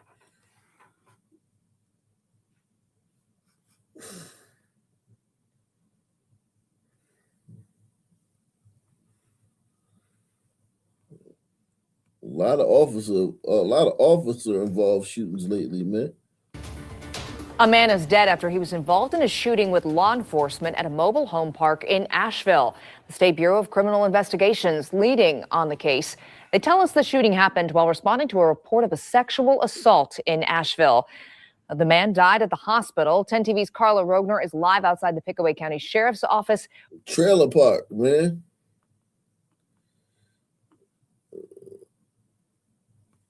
With what we have learned today. Carla. Yeah, well, the sheriff's office can't share much yet because BCI is still investigating, but we do know that this all started around 3 o'clock yesterday when deputies here in Pickaway County got a 911 call reporting a sexual assault in progress. Bullet holes mark the door where authorities responded Tuesday afternoon to a report of a sexual assault. This is where BCI tells us law enforcement officers from Pickaway County, Asheville, and South Bloomfield encountered a man. At least one officer fired shots, according to BCI, and the man died at the hospital. I heard at least a dozen, if not a little bit more. It was back-to-back gunfire. Neighbors at the Asheville Country Estates like Susan McGrath watched the incident unfold from their homes. Sitting on my couch and I heard like 2 or 3 gunshots and I really wasn't thinking anything about it, but then I heard multiple rounds of gunshots and that's when I knew not to be opening my door. BCI could not share which agency fired shots. Another neighbor, Arian Cornett, says she tried to keep her children from hearing what was happening outside their doors. You know, you don't even want them really to know what's going on because you don't want them to think that's, you know, the kind of community that we live in, because it's really not. I mean, I love it here.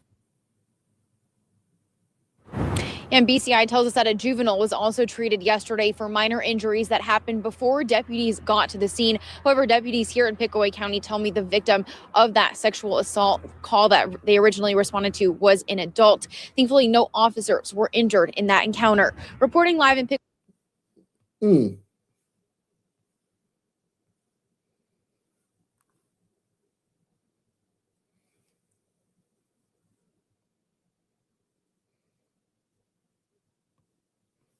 Neighbors watching chaos unfold at this property in the Asheville Country Estates mobile park home Tuesday afternoon.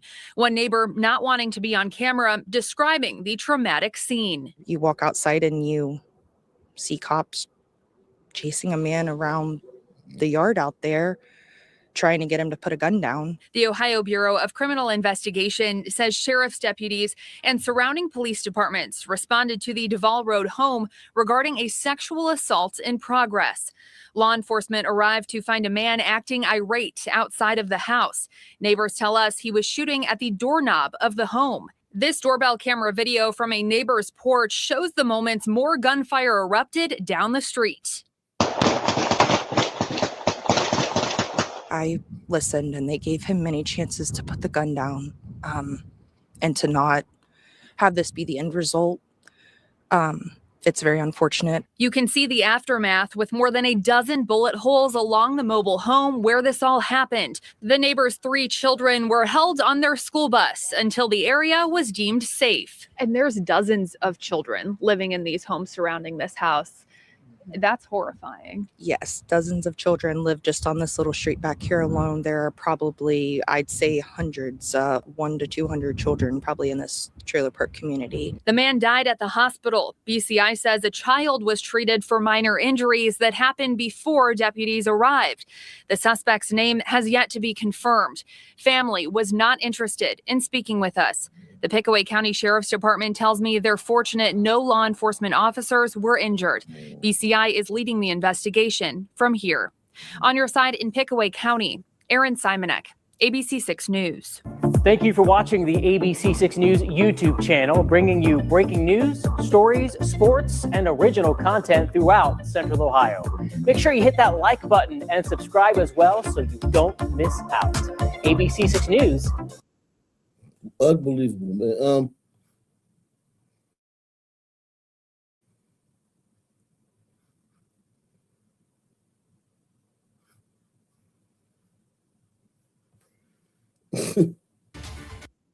Unbelievable, man. A man is dead after he was involved. You bet.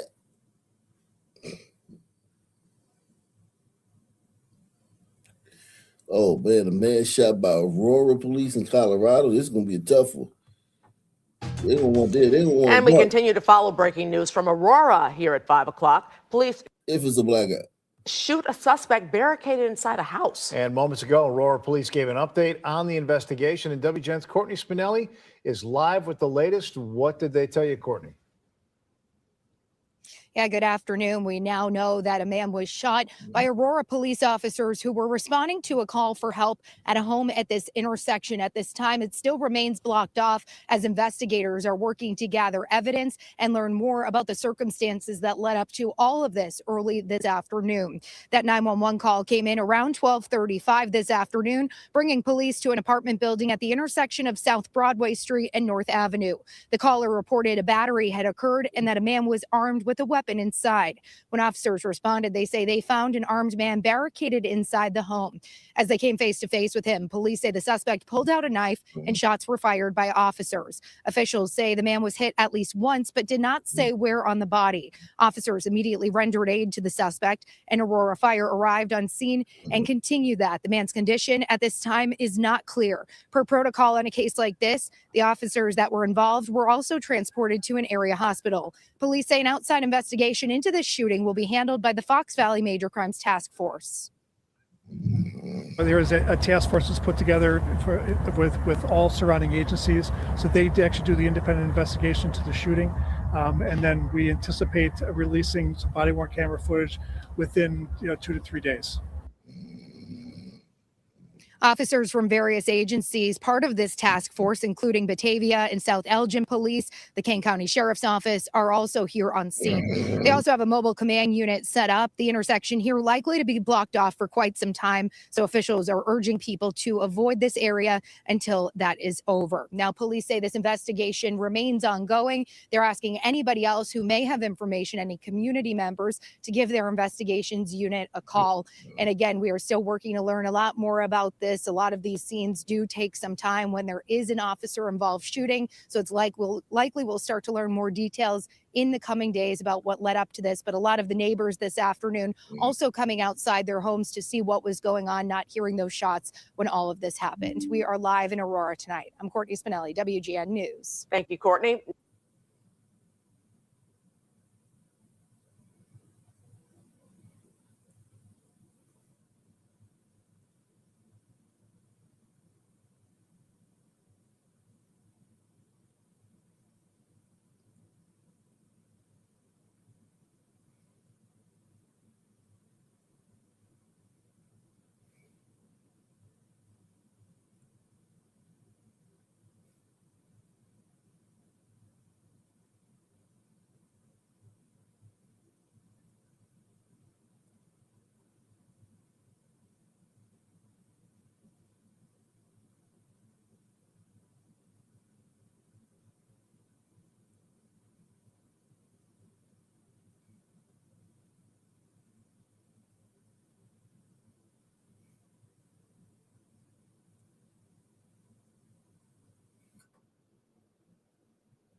Let's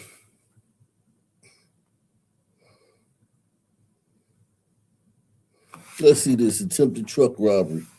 The FBI staying tight-lipped after a reported attempted bank robbery in the south suburbs ended in a shootout between a suspect and a security officer.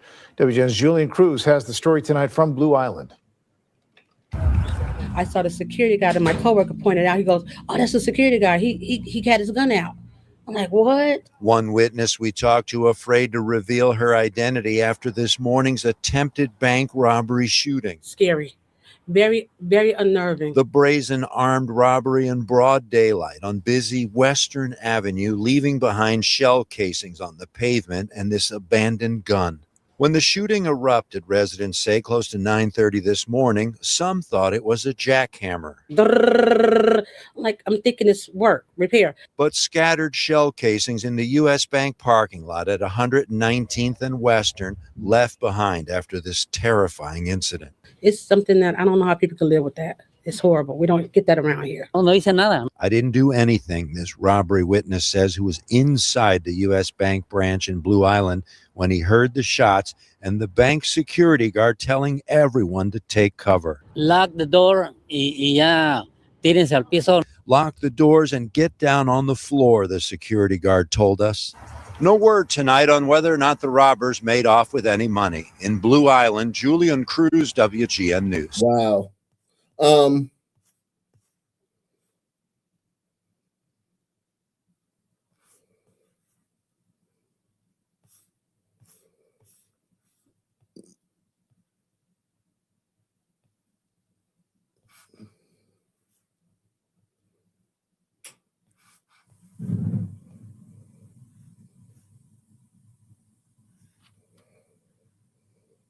Man.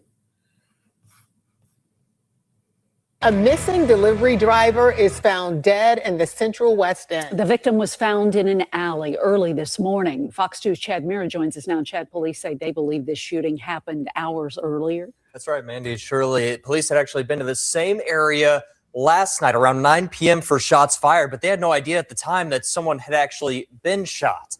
The case developed very quickly throughout the day today, and just a couple hours ago, charges have now been filed against the suspect. Central West End residents waking up to police lights after a body was found at 1 a.m. near Olive and Whittier. There were all of these red flashing lights on my bedroom wall, and I looked outside and I saw that there was a fire truck in front of my house. In the alley behind her house, just down the block, an adult male dead with a gunshot wound. I've lived in my current house for 11, and I have never had anything happen to me. Now St. Louis City Police say they believe the victim is tied to a shots fired call they received in the same area around 9 p.m. last night. Officers had no information at that time that somebody was in some type of life-threatening situation. SLMPD say a suspect was arrested related to the shots fired call before they ever knew there was a shooting victim. Now the same suspect, 27-year-old Jamal Jones, is charged with first-degree murder. Police say the victim is related to a missing person. Jamal Jones. Jamal Jones, man.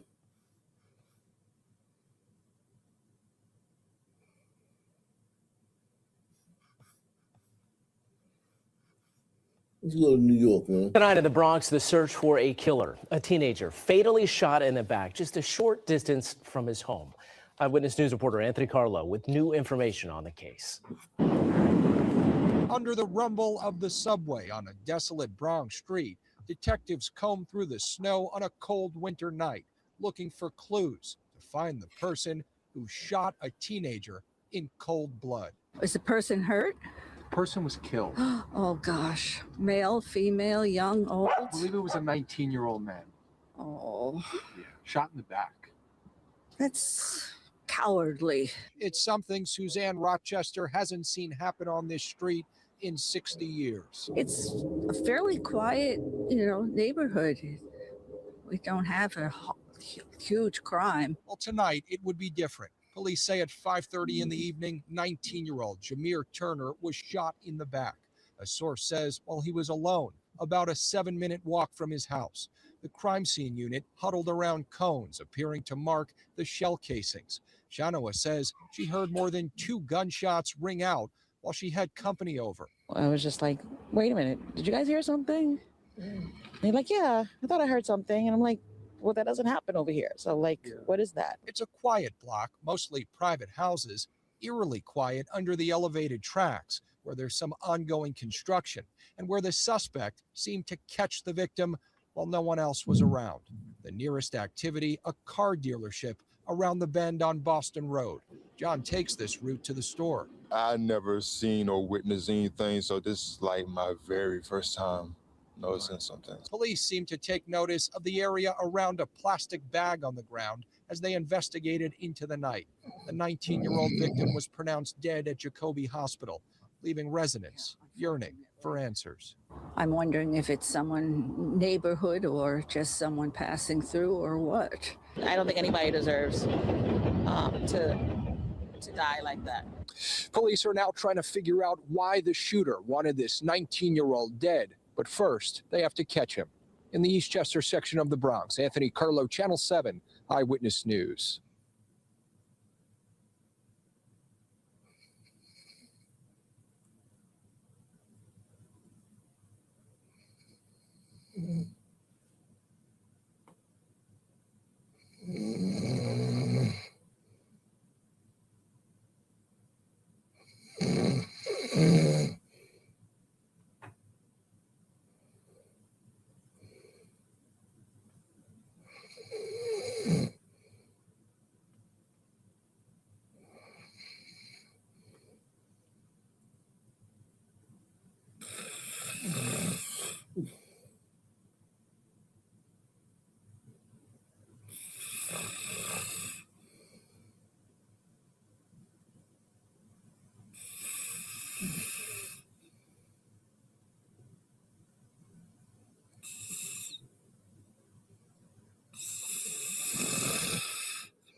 Yeah, I think it's about. I think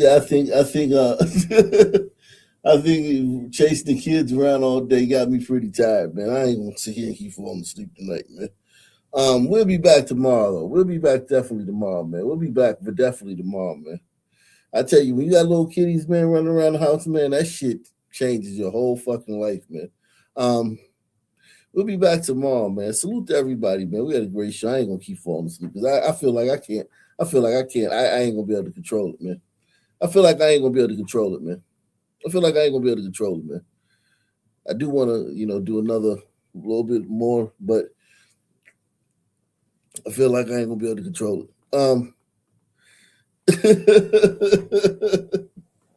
Salute to everybody out there, man. Great show, man. Thank you guys for all your contributions, all your to the channel, man. We'll be back tomorrow, man. Hopefully we can do a daytime show tomorrow, man. I think I'll be able to, I may be able to do a daytime show tomorrow, man. I'm hoping so.